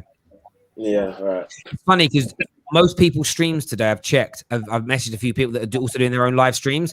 Everyone also, YouTube has got this horrible algorithm. When it thinks you're going to pirate stream something that, say, BT are going to do, but anyone who's basically got like live Champions League draw in their things, everyone's kind of been demonetized because they think you're trying to. And then what happens is you finish and then they go, oh, no, you weren't. Like their algorithm is so messed up. It's crazy. Like it's one of the maddest things. It's, they do it with videos. If somebody like logs a complaint about one of your videos, they like sanction it and then you prove that you didn't do it wrong. And I've always fed back, like, why don't you come to me, ask me for the information, I provide it, and then if it's wrong, then you take it away, whatever we did. Like they take it away. They're always ahead of time. It's literally so backwards. A few people here said, someone said Fabrizio's showing it live. Well, maybe he's got permissions. I don't. I'll get my channel taken down. He's probably on Twitch. It's different on Twitch. No, you still get copyright on Twitch, bruv. It's still there. I don't know what his SP is, but there we go. Also, some parts of the world, though, are different because some people make like compilation videos of players and they're up forever. Before I did YouTube, I used to make compilation videos as a bit of fun, like when I was younger, and they all got taken down for copyright. And then I'd be like, well, this guy's got like 1 million views and mine had like 3,000 and his is up and mine isn't. And then someone says, it depends what part. Some parts of the world don't have copyright things. I was like, oh, that's a madness. Terry, you're going a bit overboard with your words. No, I'm not. No, I'm not. If my words offend you, what the people are doing is far worse. But listen, that's on you, mate. I'm not changing. I'm not apologizing. I mean, but yes, I'm not going to be showing it. I'm not going to be showing it. I can't show it. The idea of watch-along style things is you're watching it and you're listening to us. That's the point. Otherwise, imagine like watch-alongs wouldn't work. Imagine everyone who watches like all the watch-alongs wasn't actually watching the game. No one actually watches the watch-along and doesn't watch a football match. Like a lot of people do. A lot of people do. There's some people who don't have cable or don't have BT Sport or Sky, and they watch-alongs to find out what's going on during the match. Just live stream football and put the word Reddit in. Watch a live stream via Reddit. You don't need to watch a watch-along. Why would you watch someone else watching the game when you can stream it on the internet for free? Hey Terry, you don't do watch-alongs, but I'll tell you this: a lot of people so horrible. They're horrible, all of them. I'm sorry, I agree. I can't believe. To be fair, anyone who does well with it, yeah, I hear it. Like that's good, that's great. But I could just never sit down and watch a watch-along. I can't. I just can't. No, but the thing is, you have to realize people are not watching the whole entirety of the watch-along. People are jumping in. They see a goal. No, yeah, I get them. If I'm watching the game, I've done it before with a few people where I'll have the game on and I have the watch along on together, or something happens and I go to the watch along to laugh. But I'm watching the game. What I can never comprehend is just watching the watch along with no game. It doesn't make any sense. It does. Think about it. If you're not home, and if you're not in a setting to actually watch the game, and you have no idea what's going on in the game, and all you have is access to your phone, and you can't. If I've got access to YouTube, I've got access to the internet, thus I can find the game to watch. Like I'm not saying some people are just lazy and they're gonna go on YouTube. But if you Google watch along, it takes the same to Google live stream. It doesn't make sense. Terry, people's watch alongs are now so developed to a point where they have everything on the screen. You know the time, you know the score, and their commentary. You like their commentary better than other people's, anyways. Instead of listening to the radio, you might as well. Some people will listen to the watch along and hear the game commentary through the watch along. I hear that one still. I hear that. I do get that. Look, some people I understand, but like for other, like I actually think here, if you watch it in conjunction with watching, like right now, I would say have the draw on one stream, mute it, and listen to us. That makes sense. But if you're just going to say, I'm not watching the draw, I'm just watching you, cool. That's fine. I don't quite get it. Terry, right now, this is a different situation, obviously, because the draw is free. But if people prefer to listen to our commentary They would rather listen to us and do whatever they're doing in the background. These draws are a little watching bit. These draws are a little bit different because it's seeing it come out the hat and hearing me say what it is. There's not that much difference. I'm just saying, if you've got the means to watch the game, I had a friend of mine. It's like he did say to me, "I've stopped watching games because I enjoy watching the watch-alongs more." He's an Arsenal fan. He watches AFTV's watch-alongs and doesn't watch the games. I'm sort of like, that blows my mind. I don't get it. Like, as I say, fair play to watch-alongers. Like, fair play to people that do watch-alongs. Like, you do them. I'm not saying they're bad. I just can't watch them like intently if I'm trying to watch the game. I just find it strange. What about people who listen to the game on radio? Right. I know people who tell me they listen to the game on radio because they pick up more details listening to it than watching it. Yes. So again, most people that do watch-alongs don't commentate on the game. They sit there quietly and then they're reacting when things happen. Radio is different. You get a full description from the beginning to end of what's happening. That makes sense. That's not true. When I do watch along, I'll tell people, or certain watch alongs that you do. You're taking this as perfect. I'm not talking about you. I'm just no. I'm not taking it personal. I'm just trying to explain that there's a lot of people out there who prefer to have other people explain what's going on and watch it from, instead of watching the actual game. They like listening to a watch alongs, and sometimes they might even be in a situation where they prefer to listen to a watch along rather than have the game in the background, and they can't actually look over every 2 seconds because they're doing other things. Man City has been drawn out of the hat, ladies and gentlemen. First, Man City have been drawn out of the hat. First team out. Interesting indeed. They're going to be in Group A. Man City in Group A. You're going to get a big opponent. Watch. Let's just wait. Let's just wait and see what comes out. Let's just wait and see what comes out of here. Next draw out. Ivanovic looks so different with a bald head. Next team out. Atletico Madrid. Atletico Madrid are going to be in Group B. They're obviously going to draw each of these teams out so we know what groups they're in to begin with right away. Where City get a hard group. Like, I don't remember a year where City really struggled or face someone big in the group. Did you see the tweet about Shakhtar where they're like, "We'll see you soon"? Yeah, no, facts. Investigate. If they get Shakhtar, I'm not going to take it lightly. No, I hear you on that. Oh wait, because what's it? I can't remember did Sporting Lisbon get moved up into Group Pot 1 because of the coefficient? Yes. Wow, that's front in the mud. Inter Milan are going to be in Group D. That's where Inter Milan are, Group D, as it stands right now. Just off record, Arsenal were world class last night. Glory Man United. I think that's actually a compliment. No, maybe not. I don't know. He's got laughing emoji at the end. I don't know. Just off. No, we did our job. 6 goals, not a problem. By the way, just on watch-alongs from it, Bayern Munich are Group E. People that watch them and do them, it's all fair play. It's just some people's explanation for them is strange to me. I get it if you're watching the game and watching it collectively. Because please give us next, please. You're going to be in one of the groups by yourself. No, but I don't know. But I don't like being at the end because at the end you're just left with someone. I'd rather have the option. Of what? No, but that's Villarreal of Group F. No, that's not literally. It's just me. I see someone making jokes about yesterday. What you have to understand is, whoever you play, your team needs to perform to the level of their standards. So if you guys play a terrible team in the Champions League or a small team in the League Cup, don't you expect your team to go out and smash them 6-0? Maybe Lille or Group G. So that means expect to play 250 million. Chelsea are going to be Group H.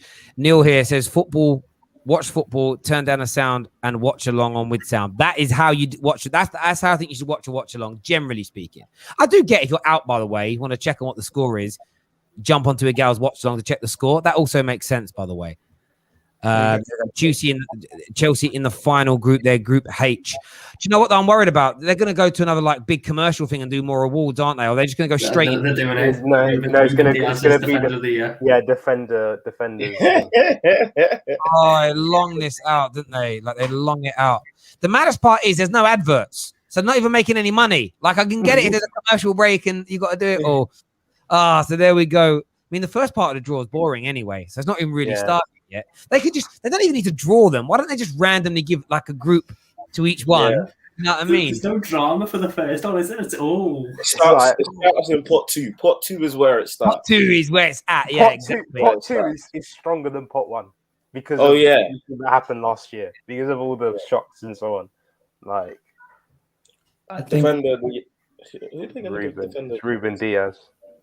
I mean, I think Antonio Rudiger's been a bit hard done by there. Wait, who were the options? It was him. It was Diaz, Aspi, and somebody else, I think. But I can't remember. I'd give it to Aspi. it was Diaz, Aspi, and Rudiger, no? Or am I tripping? Yeah, I think Diaz to pocket Mbappe is what Lang and Sweet says there. It is Terry's way or the highway.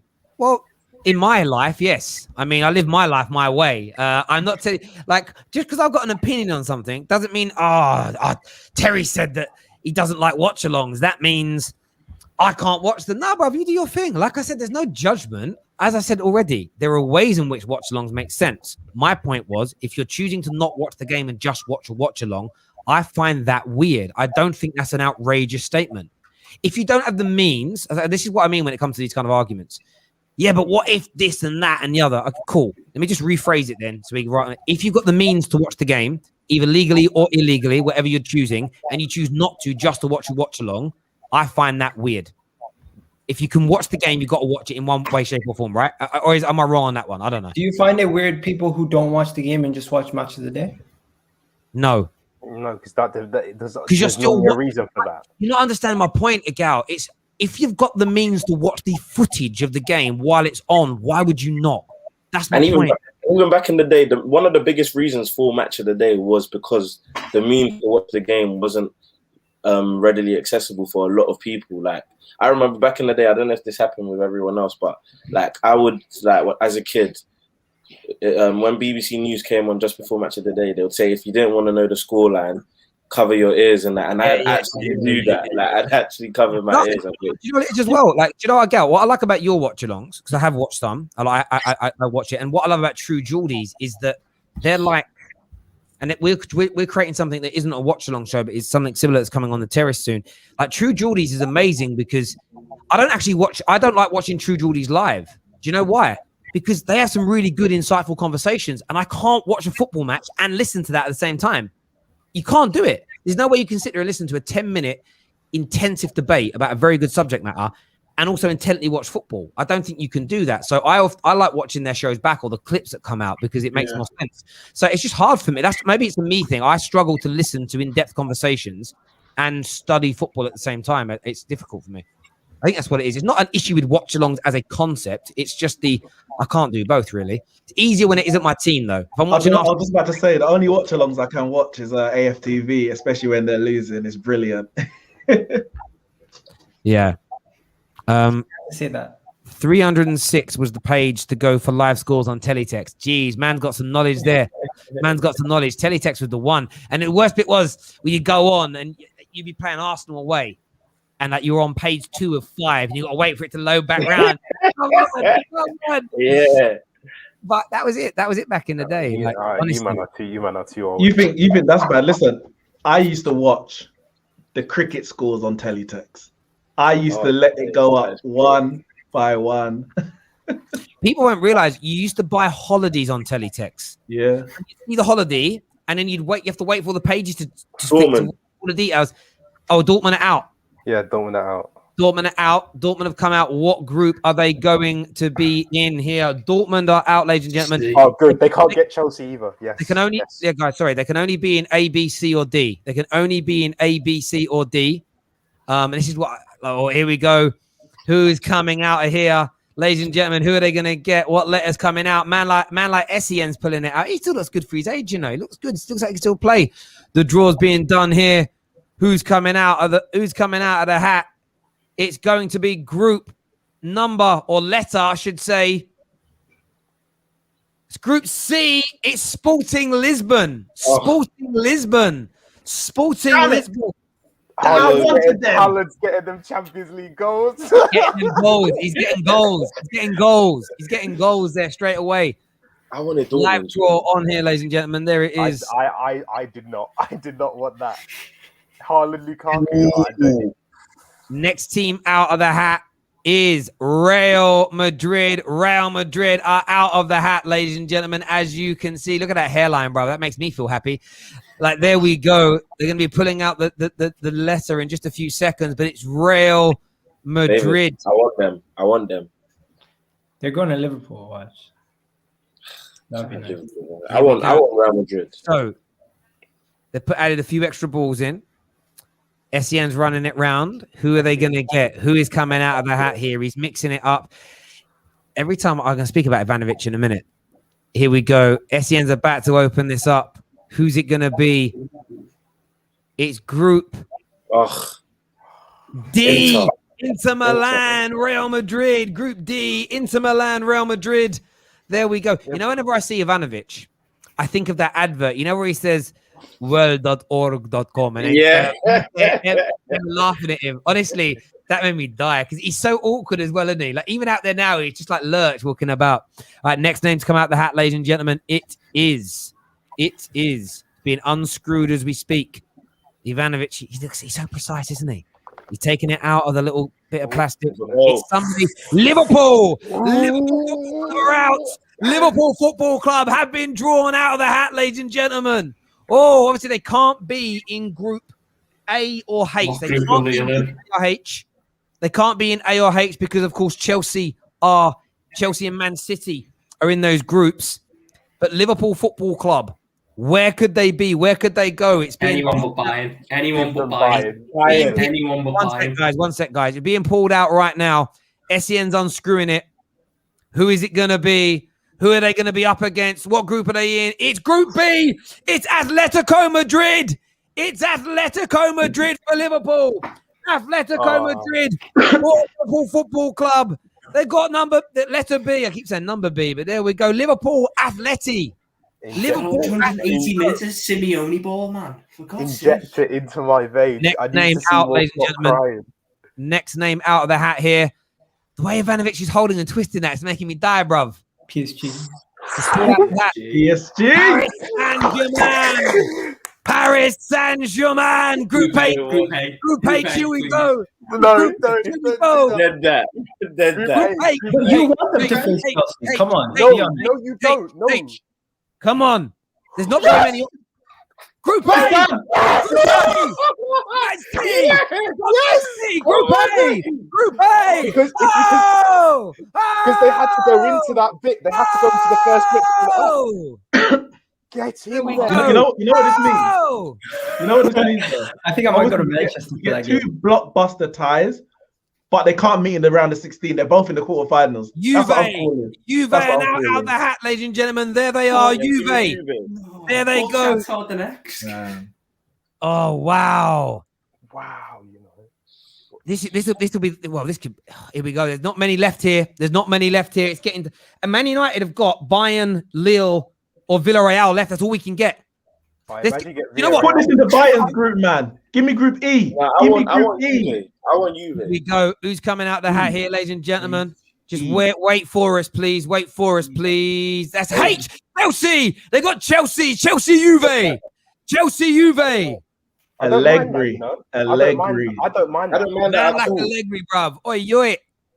Right. I ain't too worried. Man United can get Bayern Munich, Villarreal. I want Villarreal, bruv. Payback. I want Villarreal. I want revenge. Champions League Varane payback. Here we go. The next name out of the hat. Champions League Varane. Ollie needs to right his wrongs. And it's Barcelona out of the hat here. Barcelona are out of the hat. They can't go with Villarreal's group. They can't go with Villarreal. Come on. This is it. Bayern. And then Man United home and dry, bruv. Yes. Bayern. See you in the knockout stages. Go on, SCM. You said that last year. Don't say it again. E. Get Bro. I know I said it last year, but we had a hard group. Go on, SCM, bruv. Come on, SCM. E. Yes! Go on, SCN. Go on. That means we've got Lille, Villarreal, and Man United. Oh, We yeah. finally get a good group. Yes. Finally get a good group. Oh, yeah. I've been punished with Simeone sufferball for Yeah, 100 minutes. baby. You don't get what you want. This All might right, be then. the yeah. greatest Champions League group stage of all time because all the big boys, there's so many big boys playing We've each got other. Villarreal. We've got Villarreal. Because Come on. Seville have just come out. They'll obviously go with Lille. There we go. Yeah. I'm getting a bit of echo. Revenge. Go from where? It's not me. Is it? I don't know. Oh, there we go. Oh, imagine if again now you have no excuse. There is no excuse. Not like last year where people 2 were like, games. You get 2 games. no excuse. Manchester. Revenge season.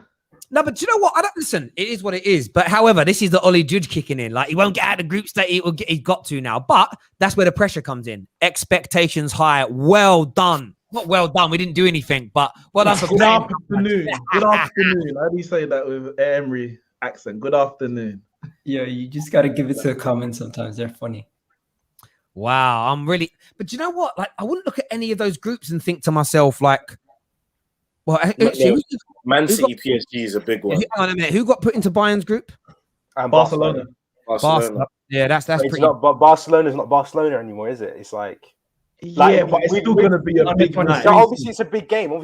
But like now with it looks like Ronaldo leaving, Juve is just not Juve. Like Man City PSG is the biggest game though. Like imagine David, why you have to drop that? Relax, Ronaldo. It's gonna hit a bubble or something, man. if Ronaldo does, Ronaldo's going to City. Oh, Man United. if he does go City, I mean, we get to see So, Ronaldo. if Pogba leaves United, they're not United no more? Who said that? No, but that's different. Because I don't get it. Ronaldo is outright Juve's best player. Messi was outright Barcelona's best player. So with those players looking like they're off on their way, they don't pose the same threat. Oh wow! Remember, ladies and gentlemen, just to give everybody a quick reminder, these are the remaining pots. So pot 3 is going next, as you can see there with Porto, Ajax, Shakhtar, Leipzig, Salzburg. Who's that one? The next one is that Benfica, Atalanta, and who's the one at the end? The last one that looks like Zenit. Oh, that's Zenit. I couldn't read. I didn't know their badge. So listen, still some tough teams in there, but a very, very favourable draw, I would say, so far for Man United, who have got Villarreal. Anyone who's just tuning in, Villarreal, Liverpool have been drawn into Atletico Madrid's group. Man City, PSG, blockbuster night that is going to be. Sporting Lisbon, Dortmund so far in Group C. Inter Milan, Real Madrid in Group D. That's going to be an interesting one to see how they cope without Big Rom. Bayern Munich, Barcelona in E. It's Lille, Sevilla. I mean, Lille and Sevilla must be both loving that. Like that group could open up to be a nice pathway out. And of course, Chelsea, Juve. I mean, there are some juicy. That is actually a really good draw for me as a Man United fan. We've got some juicy games, but my team's all right. You know what I mean? Yeah, I'll tell you what it does mean, though. I mean, we are nigh on guaranteed to get a big team in the next round because there's only big teams in other groups. So when we finish first or second, you are screwed.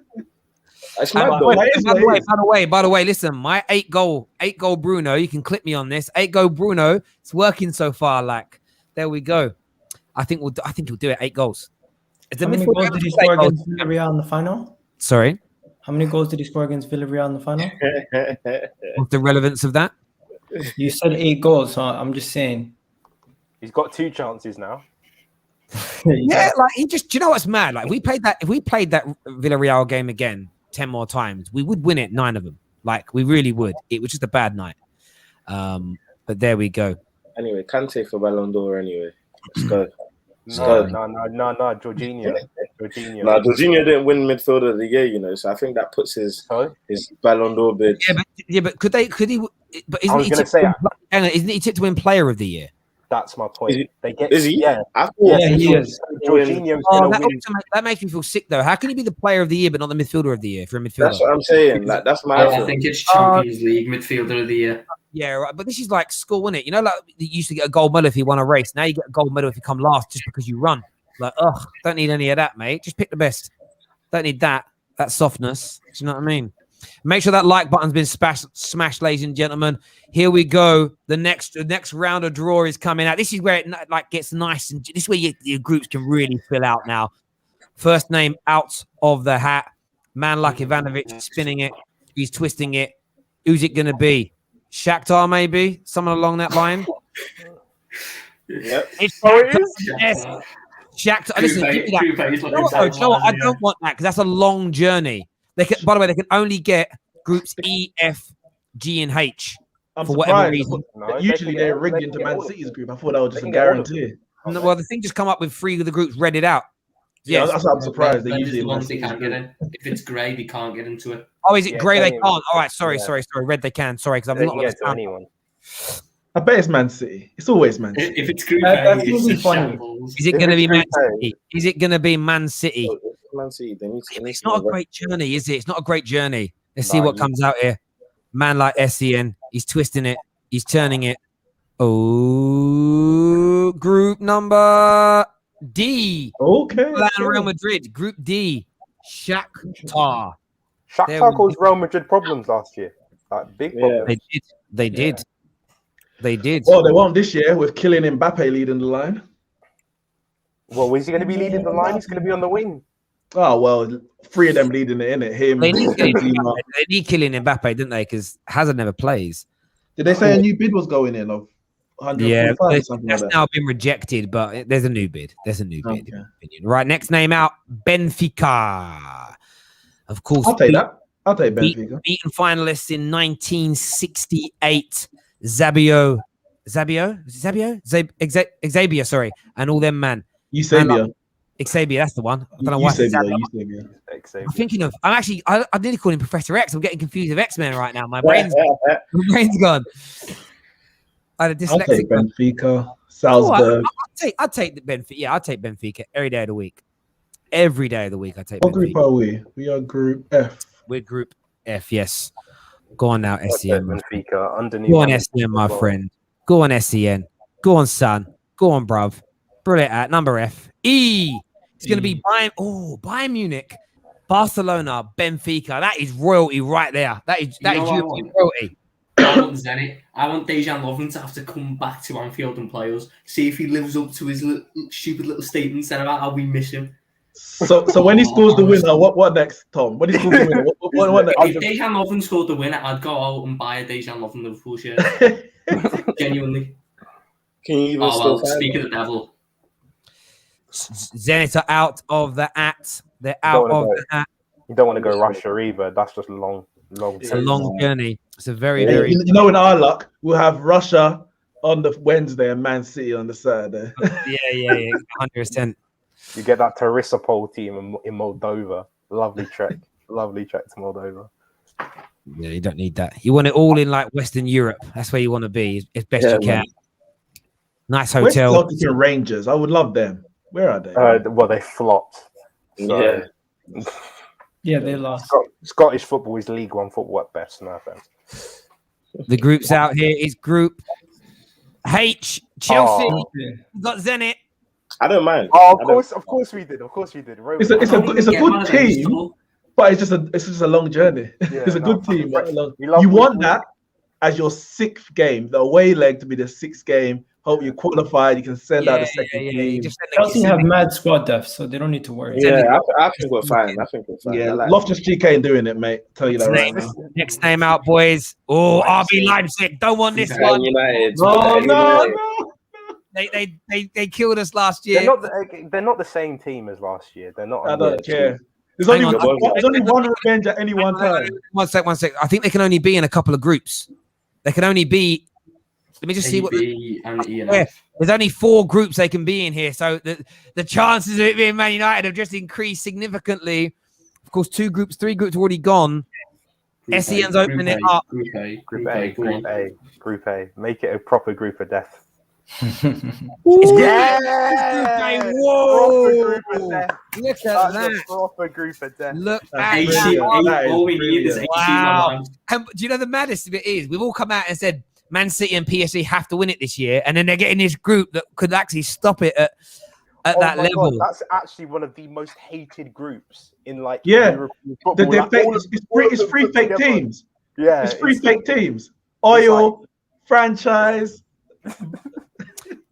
Atalanta out now. Atalanta, a tough team. They love to. Put them in United, Liverpool love to beat them. Oh no, I don't want Atalanta. I don't think we can draw them. No, we can't draw them for some reason. What? Because why can't you draw them? But it ends up being one of these. Things. It becomes the side of the draw thing and what other countries are playing and home teams. It's like Man United, you can't be at home at the same time. So there's only 3 options here. Well, there's only 4 groups left. So there's only 3 options. SEN's opening it up now, ladies and gentlemen. Don't give me Man United. Man United. Atlanta. That's a tough game. I'm going to be confident here. They attack. Yeah, Teams that can open up against us, we have a good track record against. Do you know what I mean? Generally. So, or we can have a good record against But them. yeah, but I'm saying Leipzig attack, and one game we beat them 5-0, and then the next game we got knocked out. That's literally what can happen. Though, if that was our Salzburger out now, that was our first 10 minutes of the game. If we'd have not conceded that early, look what happened in the latter stage of the game. We almost come back and equalise. They can leak goals, and they've lost their manager for one. It's Sabitzer's now. No, sorry, I'm thinking about Leipzig. We aren't playing them anymore. I'm thinking a different team. Sorry, my brain's gone. Ed's gone. Brain fart moment. Please put Salzburg in C. Haaland return to Salzburg. Come on. Another 5 goals for him. There we go. And it's G. Lille. I mean, look at that group. Easy group. That's a nonsense group. There's always one. There's actually going to be 2 this year. Because that Sporting Dortmund group ain't exciting either. Salzburg are looking like, are we the best team in this group? No, but it's true. Yeah. No, Sevilla. Like Sevilla are loving that. Right, next team out is FC Porto. There's only hang on, no, it's Liverpool's group because the other group's got Sporting in, so it can't be Porto. Porto for Liverpool. You love smashing Porto up. Honestly, bro. They're no pushovers, though. They're not a pushover. Liverpool are beating Porto easily, man. It's a yearly thing. Who's that final? That means what a techie group though. Dortmund, Ajax, Sporting. That's a really nice group in terms of football to watch. Very really nice group. Haaland scoring 10 goals in the group stage. Great for everyone. Haaland's gonna kill it. Yeah, there he is. I'm surprised none of us mentioned Jude for surprise play. You know, another season under his belt, 1 year older. Yeah, I mean, he could do it. Like it's going to be an intriguing one for me. This is nothing's predictable. Nothing's predictable enough in the game anymore. You can't really look at it. But what is nice though is there's going to be you kind of look at it because there's a few groups that you look at and say easy on paper. It means you're going to get some really, I don't know, a lot. Some big teams are going out. Does that make potentially go out because they're in the same group as one another? Look, they all might come first and second, but at the same time, as you say, if Man United win their group, there's a chance of PSG, Atletico, Dortmund or Sporting, or Real Madrid, Bayern or Barca, because they're going to come first or second. So, but I like the idea of making Lille like the top favourites. Sorry, putting them in Group 1 is like it means that now, fortunate for them, they've ended up with a fairly simplistic group, and fair play to him. Haaland is he just won forward of the year? Yeah. Standard. Yeah, he is though, isn't he? Harry Kane weren't playing in it. Harry Kane weren't in it, and he's better than Harry Kane. And you're going to Lewandowski was in it. I think it was him, Lewandowski, or Mbappe. But you will start to see it now, where the awards start to go to the new guard and the old guard get left behind because they want to build up the. This is the first time as well that the next superstars have started football when social media is at its height. There he is. He does look. He's such a strange looking man, Haaland. He's a strange looking man. He's an android. He's like a robot. He's an android. looks like Brian from Tekken. He just built like that. Yeah, but he looks like he could be like I'm gonna call him Point Break. Do you know what I mean? He looks like he literally could be a surfer dude. Like that's the way he looks like a footballer, surfer dude. But Chelsea fans, how you feeling about your group? Yours ain't that hard, is it? Zenit, no, Juve ain't it. And Zenit is a it's a oil friendly that Romans organise somehow. Yeah, man, that's a nice little game. A game of five-a-side with Romans mates, like you know what I mean. It's just a calm game. Should be fine. Look at these guys. Yeah, man. Champions League back to back, man. We're coming. Relax. I hope, but we got to see. You know what? Yeah. Let me just say, if we back to back, I think that might be. No, I'm not. Of course, I don't believe we will. I'm just saying, if we do, like, what do you think? What would you say of this Chelsea team if we back to back, like Neeks, especially? I would say you're fortunate to play in the era that is so easy that What group do you guys like so far besides the group of death? What do you mean by like? I like Man United. You want to, besides your team, what other group would you be like? You know what? I want to see what happens in that group besides the group of death. Honestly, there's a few, but I think I guess the Bayern Barca group, because like if we're saying that Barca's not what they are, then Barca could go out. Like if we're saying they're not what they are, it's not a guarantee. So I'll be interested to see how Barca cope. I'm in that group. I like the look of Group C. I mentioned it. I think Sporting play a good team, and then you've got Dortmund and Ajax that play very good football. I think that's going to be one of them groups where you're going to be.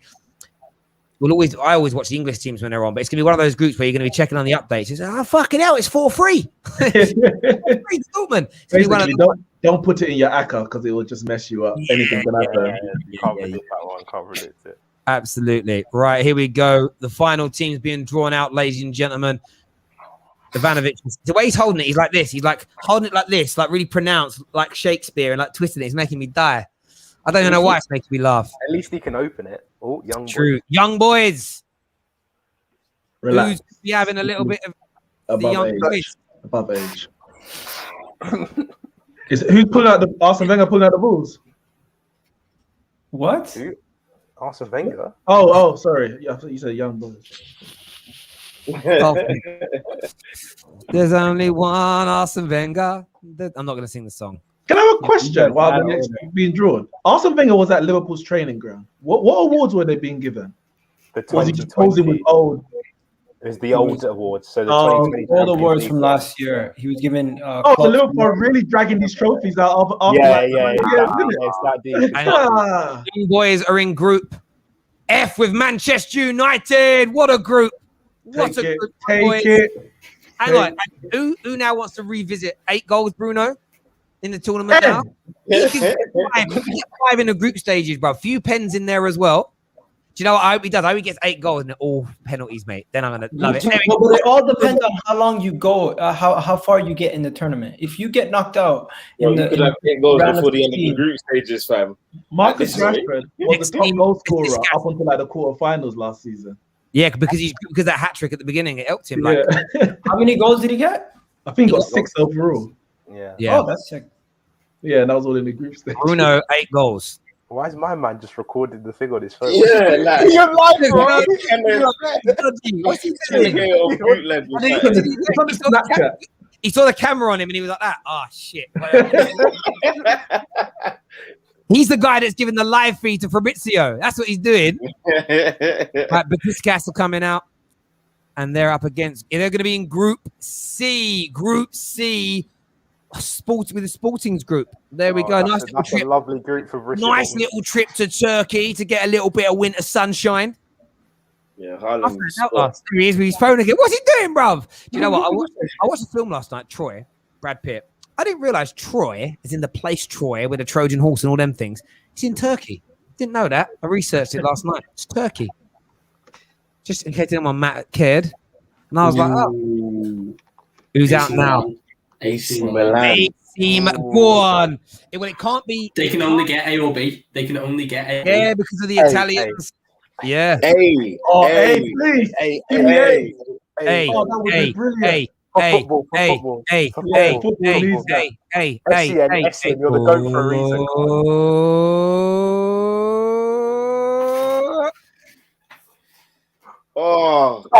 We just didn't need that, did we? Fuck you scousers. Oh, they're with Liverpool. Yes, come on. Imagine Ibra shows up, bags 2 goals, only score against small teams. Do you know what? Liverpool could go out, you know. What a They They won't. should be all right. They They should Tough be group. It's a tough group, but they should. Can They Wolfsburg should. go into cities? Wolfsburg. No, So they've got Wolfsburg- Leipzig. Yeah, so they can't go into Group A. They can go into ours. They can go into D. No, yeah. D or H. basically. D or G as well. Yeah, I give think. me Wolfsburg, man. Give me Wolfsburg. Yeah. Do they have a new manager? I mean, most of the German clubs have a new manager. They all. No, I rotate. think they're gonna. I reckon it's gonna be G. You know, Give My me G. Wolfsburg. my G. It's gonna be G. No. Oh. G. Yeah, there we G. go. What a rubbish group. That is a rubbish group. Wolfsburg. Well, I don't know what you- for us it's rubbish, but for them it's amazing. Every single one of them teams is thinking Yeah, true. extra 10, 20 mil in cash. Honestly, Arsenal could get out of that group.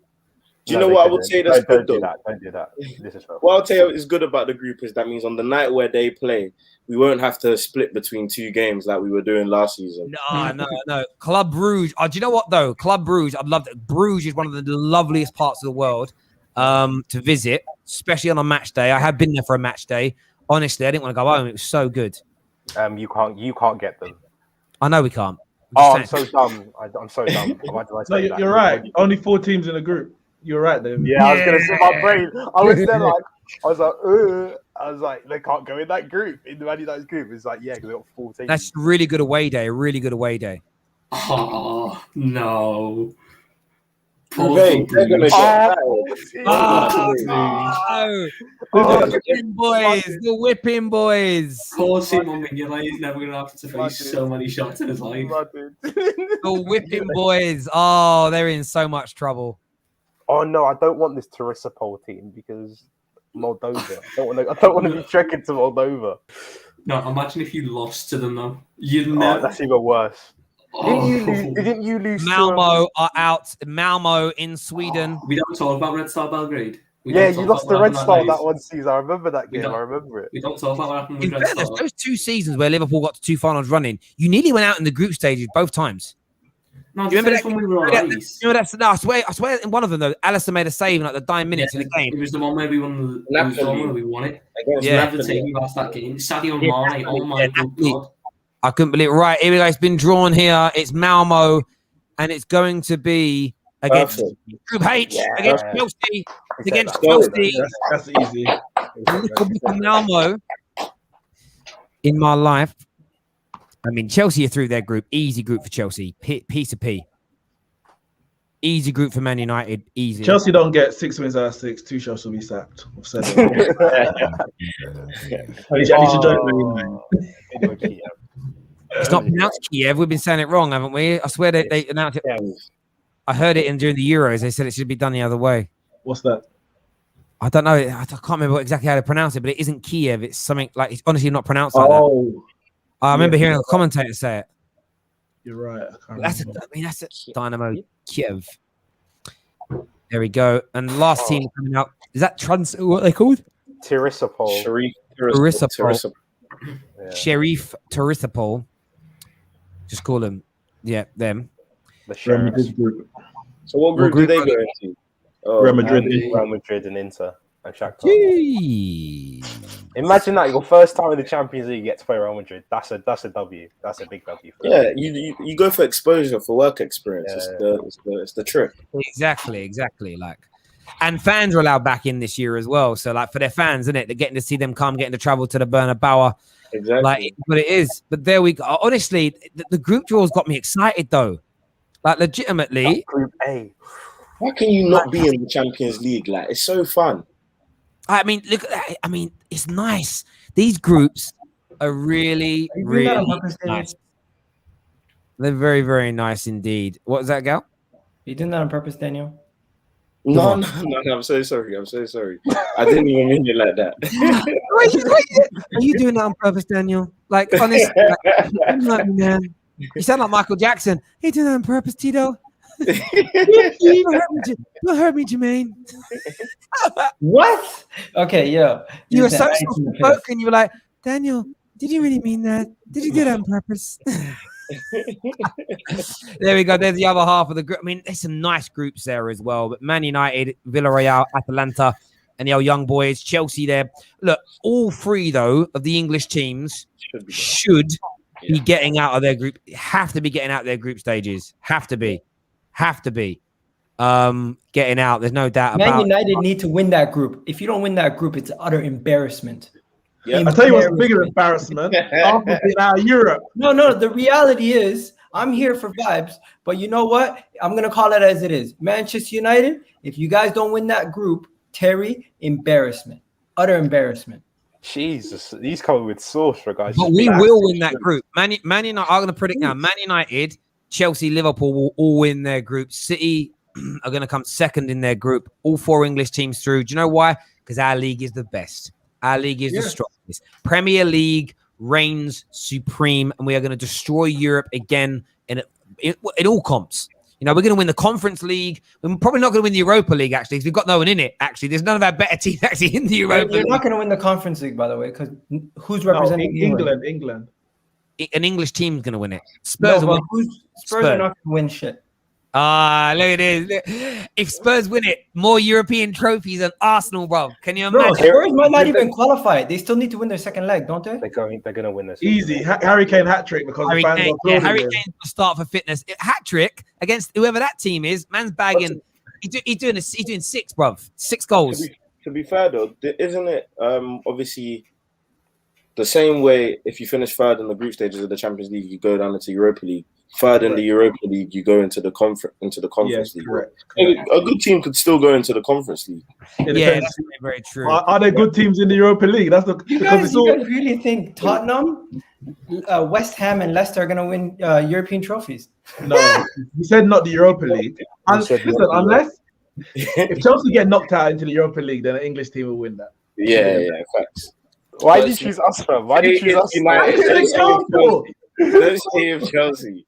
Hey, Gal's gone. Oh no, Gal isn't gone. I thought Gal just Tom's off. No, listen. I look at that. Do you know what's nice about them groups? Every group has got some good games in it. Some more so than others. But it's like it feels like there's enough in it for like as Jorginho won the award. No. Best manager in the world. Tuchel, best manager. By the end of his Chelsea tenure, he'll be more successful than Jurgen Klopp. No, bro, even forget that. I'm saying by the end of his tenure, he will be regarded more than Jose Mourinho in Chelsea. Yeah, he's already halfway there. He has to win a league. But I think him winning more than Jose and being regarded more are two different things. Because Jose was the manager who won you first. He'll be regarded more. So whoever does whatever after, I don't think it's like unless you win, you have to win like 3 Champions. I'll tell you what he's got already that even allows him to be on that path. He's got the likability. People love this guy. But Chelsea fans love Jose, so I don't think the likability factor was an issue with Jose for Chelsea fans. For the rest of us, 100%, we hate Jose until he's your manager. Fair enough. I think he's got that. I hope he does that because that means he's won bloody like 4 Premier Leagues and 3 Champions. No, I hear what you're saying. He very much could be. Pav here says going to be interesting where Ronaldo ends up now, and you're absolutely right because Ronaldo's either playing against Chelsea and Zenit and Malmo, or he could end up being he could be in Group A in 2 options at PSG or at Man City, like either way around up against either of those teams. But honestly, like I know a lot of Man United fans are angry about him doing it, but I've said it before. Until the day comes where football fans and football clubs treat every player in their club with the same level of respect. So would we care if Phil Jones joined Man City? No. So I don't care that Ronaldo. I've actually made my mind up during this stream. I'm going to be very consistent in my thought process. And clubs and fans are the most disloyal people in football. We write players off and love players. You know, we fall in and out of love quicker than those Muppets on Love Island. Do you know what I mean? Like it's legit. Like we're in and out of love every 5 minutes with our players. So Ronaldo's going to do it. But if he goes PSG or Man City, what a song swap. Like I understand why he went to Juve, but he could actually win another Champions League at those 2 clubs. And that's what he wants. At the end of the day, that's what he wants. That's what he now wants. I think that's why he's forcing this move. I think he realizes 100%. Juve can't do it. Go on. Yeah, sorry, mate, go on. No, I think Messi's move even intensified his desire because he's like, I've got 5, Messi's got 4. He's already on, I think it's 6 to 5 Ballon d'Ors. If I don't leave Juve, he is going to run away for the next at least 2 seasons while actually the likes of Haaland and Mbappe come through. And Ronaldo being the great player that is and the winner, he's never shied away from saying, I want to be the best. And I like that mentality. So he's doing what's best for him. However, like I'm not angry at him if he joins Man City. Some people are angry that he's even talking to Man City. I'm not angry at him because he don't owe anything to me personally, and he has to make the best decision for his career. However, as a Man United fan, it's just business. Is not in my repertoire when supporting Man United. I'm a fan. I have an emotional attachment to the club, so I am going to be pissed the hell off if I see Cristiano Ronaldo in a Man City shirt. And I don't think there's anything wrong with that because we're supposed to be emotionally attached to our club, and footballers and the owners are supposed to be the logical, professional business people because it's their career. This isn't a career for us and fans. It's a life. It's a livelihood. This is our life. Yeah, no, mate, I do hear that. Like, I just look at it from the other way where I don't know. I look at it all from a professional angle, and I do get that you shouldn't do certain things. You shouldn't do this, but clubs are ruthless when they have to be. 100%. And I just I look at clubs and players in the same light. They've got to make a professional decision. The fans can flip flop and twist and change and do whatever they've got to do. They've got that. Fans have got that like right or that sort of the freedom to do that more than anything else. You don't need. I'm sick and tired on social media of us trying to catch fans out for not being consistent. Fans don't need to be consistent. I'll call you out on it for a laugh and a joke, but Igal can sit here as not even a non-Champions League team. He can sit here as my players rest during the week team, right? Every week for the whole season, barring League Cup. But he can still judge. He can still say it's embarrassing if Man United don't get out of group stages. Doesn't make it any less true because he's saying it. Fans have got that freedom. But Messi, for me, has triggered 2 things have happened. I said at the top of the video, I say it again now. Winning an international tournament and moving to PSG has made Ronaldo think shit. That's 2 things he had. You haven't done it for another team, and you haven't won an international trophy. So Ronaldo now needs to go back to the best league in the world. Imagine he just joined City. If I wouldn't bet against him being top goal scorer. If he's top goal scorer and City win the league and they win a Champions League, Ronaldo is goated. He's goated. He's goated for life. For life. However, if he joins Man City, Messi's automatically the greatest player of all time, and nothing Ronaldo can do it can change it. And Bruno Fernandes is the greatest Portuguese to ever play for Man United. I'm just saying, I don't make the rules. I just follow them. If you go to City, guys, one sec, bro. When Bruno gets those 8 goals this season in the Champions League, mate, you watch them, bro. If he goes to City, though, let's be real. This is the best possible situation he could be in. All the chances are already being created for him. They just need someone to finish, and he's just going to be sitting in the box waiting for those chances to be finished. It's going to be epic. Jorginho won Player of the Year. Yeah. Oh man, correct. That's the correct decision. That's so silly. It's the correct decision. No, it was the correct decision, but how can he not win Midfielder of the Year? Like, I think that was for the Champions League, though. I don't think that was all European competition. So is that how it is now? If you win a European trophy and you win the Champions, and you win something for your national team, you automatically are. The Euros aren't every year, innit? The Euros was instrumental in both things. Exactly. Yeah, both of those teams. You could very much argue if he's not there, they don't win. No, which is why when it comes down to, this is why I always say stats and eye tests and what you win, you have to look at all 3 subject matters. If Jorginho had played as well as he did, but Chelsea lost that final and Italy lost that final, he doesn't win that award. It's the complete package. He looked good, he performed well in his role, and his team wins. Which is why Ronaldo, when it comes to this argument, is pushing for this move. Because if he goes back to the same league he pretty much started in, I know he had like 20 odd games in Lisbon, but he pretty much started in the Prem. If he goes back there in the twilight, kills it again in a new era in the Premier League, and then wins more of those trophies, I don't care for people's subjectivity on the matter. It goats him. Ryan here says, I've never cared about Phil Jones, though. Different. It is, Ryan. Exactly. You're not judging the act. you are judging the person doing it from a subjective point of view. I tend not to. I don't know why. I've got older. I've learned not to do that. For me, if I don't care about Phil Jones doing it, I can't care about Ronaldo doing it. Like, imagine I don't look. You have to look at the action of the matter and not the person that's doing it. Outside in your family. Can I just say one thing? To be fair, what a year for him. Honestly, what he's won, amazing. And I just feel like so it's the year of the underdog. Give it to him. I don't care anymore. Jorginho's winning the Ballon d'Or. It's not about the year of the underdog though. Like Jorginho, rightfully so for me, has been the best player in Europe in terms of his impact in the respective competitions that he's been in. Of course, there are people who deserve the Ballon d'Or. Like Jorginho doesn't deserve the Ballon d'Or, but I think there is an argument that he can. Like, fair enough, people won't like it, but I think there is a legitimate argument there. It's not like we're just putting forward a random guy to win it. I mean, he just won the best player in Europe. Like, surely he has an argument to win the Ballon d'Or. But what we've seen with, well, I don't think it's the year of the underdog in terms of Jorginho winning it. He deserves it. He's a maverick. He's a fantastic football player. It reminds me of what football used to be before it was always the Messi and Ronaldo show. And I got that they were the best two players in the world.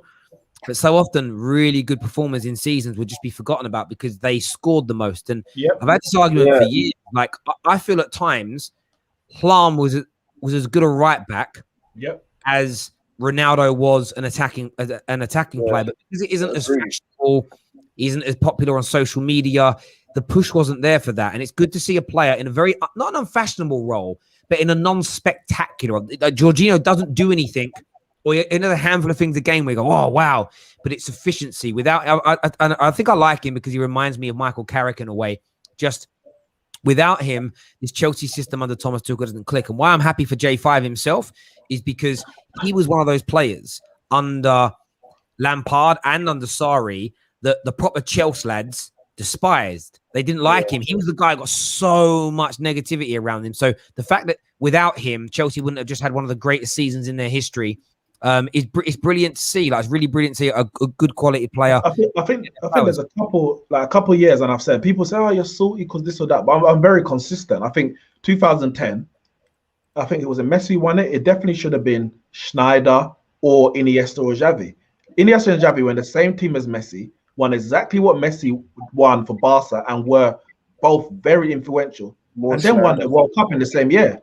Schneider in that same year won the treble with Inter Milan, and then got top goal scorer in the World Cup. 2013, Ronaldo should have won it. Ribery was absolutely brilliant for Bayern Munich that year, but because, as you said, Messi scored 60-odd goals, Ronaldo scored 60-odd goals. Even 2019, as good as Messi was, for me, Van Dijk was the best player in the world. For how he lifted that Liverpool side to win, to push Man City how far they did, win the Champions League. And remember, in that calendar year, by the time the Ballon d'Or came, Liverpool were clear in the Premier League. Because that was the season that actually won it. So he was putting in performance after performance, but Messi had more goals and more assists than Van Dijk, so he won it. And I'm like, that's when Nedved won it, people were like, Henry should have. But look how good Nedved was in the Champions League, why he won it. It wasn't just about stat goals and assists. And I want it to go back to actually appreciating all the positions in football as important as each other. So you want Jorginho to win it, Nicks? Lovely. Not necessarily, but if you can put forward a good case to say he was the best in the calendar year, because I think that's what it goes by, also like end of November right through, then we have to argue. But I personally will still go Lewandowski. It's not like Lewandowski didn't win nothing, and he scored goals in the. I think the only person who, well, actually no. To be fair, Lewandowski's won, but I think Messi might win it again. I think Messi will win it. I think he will. Good. I mean, listen, it's so hard to predict who's going to win it. It depends who turns up, who performs. We always know that. I still think they'll follow the same pattern to a degree. If you've been a brilliant performer and you've won the major trophies, I mean, if this season Bruno and Jack Grealish both are out of this world, but Man United win the Champions League and an FA Cup, and City only win a League Cup, Bruno will win it. Like they'll I think the trophies then play a part in it. And I'm just throwing them in as examples on there. There was a comment I wanted to go to, and I've now lost it. I don't know where it's gone. Oh, yeah, that was what it was. More of a comment, really. So the first sets of games in this are going to be on the 14th and 15th of September. So basically 2 weeks, just over 2 weeks' time. We've got the international break. Once we're back from that international break, then it's going to be full steam ahead into and that's when I feel like the season really starts. When you get Champions League midweek, Premier League at the weekends, that's when I always feel like, there we go. That's proper. That's how things should be done. So there we go, ladies and gentlemen, as we come towards the end of the show and end of the stream. Really do appreciate you tuning in. Before you go, though, tell me right now, after seeing the group stages, who is winning it. Get your comments in right now. Let's get this stream up to 2,000 likes while we're live on the air as well. Chelsea Madness here says, Terry, I'm disappointed. Why do you have Igao, an Arsenal fan? Because Igao is here for vibes. Hang on. Well, I know you are. Igao is part of the Football Terrace family. There's no echo chambers. And we have rival fans come on and chat about random things. That's the way the Football Terrace is, my bro. We're unique in that way. It makes more sense too. Pavan here says, I've lost all respect for the Ballon d'Or after they robbed Lewandowski last year. I understand that. I do understand that. Harsh comment, someone said. Yeah, it's a harsh. Igao's lovely. Igao's our guy. He's cool. Michael Jackson. Igao Jackson. Shamo. Give us a little hee. That could be your next dance move, Igao. Okay, let's do that one. Some Michael Jackson. Go on, give us a little hee. Go on, go on. Just because you asked for it, I don't want to do it now. All right, super chat in and do it. What's your limit? What's your limit? And you'll give us I think for a super chat, it's got to be a hee, a Shimon, and like what other things? Yeah, yeah. Just do it. No, I want to hear like, are you okay? Are you okay? I want to hear. You know, I want to hear. Yeah, I want to hear you do it. Like, I want to get a super chat in. Someone put a bid in, and we'll see if it's enough for him. Let's get it done. Is Billie Jean your lover? That's what I want to know. Is Billie Jean your lover? What? Is Billie Jean your lover? Nah. But she claimed that you were the one. What are you talking about, bro? Yeah. I did hear another rumor. Is it true that Diana's really dirty? Dirty Diana? I don't know. And another big question I'd always want to ask Michael Jackson, so I'm going to ask you instead. Okay. So the only thing that I can actually... Hang on. I need to ask you this as well. Was Annie okay? Like, that's what I want to know. Was Annie okay? Like, because do you know one thing about that song is I feel he's glorifying the criminal. He's glorifying the criminal. That's the best part. Oh, what a legend. What a legend. Do you know what? Like, his music's just, it's funny, really, because music's just timeless. I actually watched one of his concerts recently again. Oh, my days.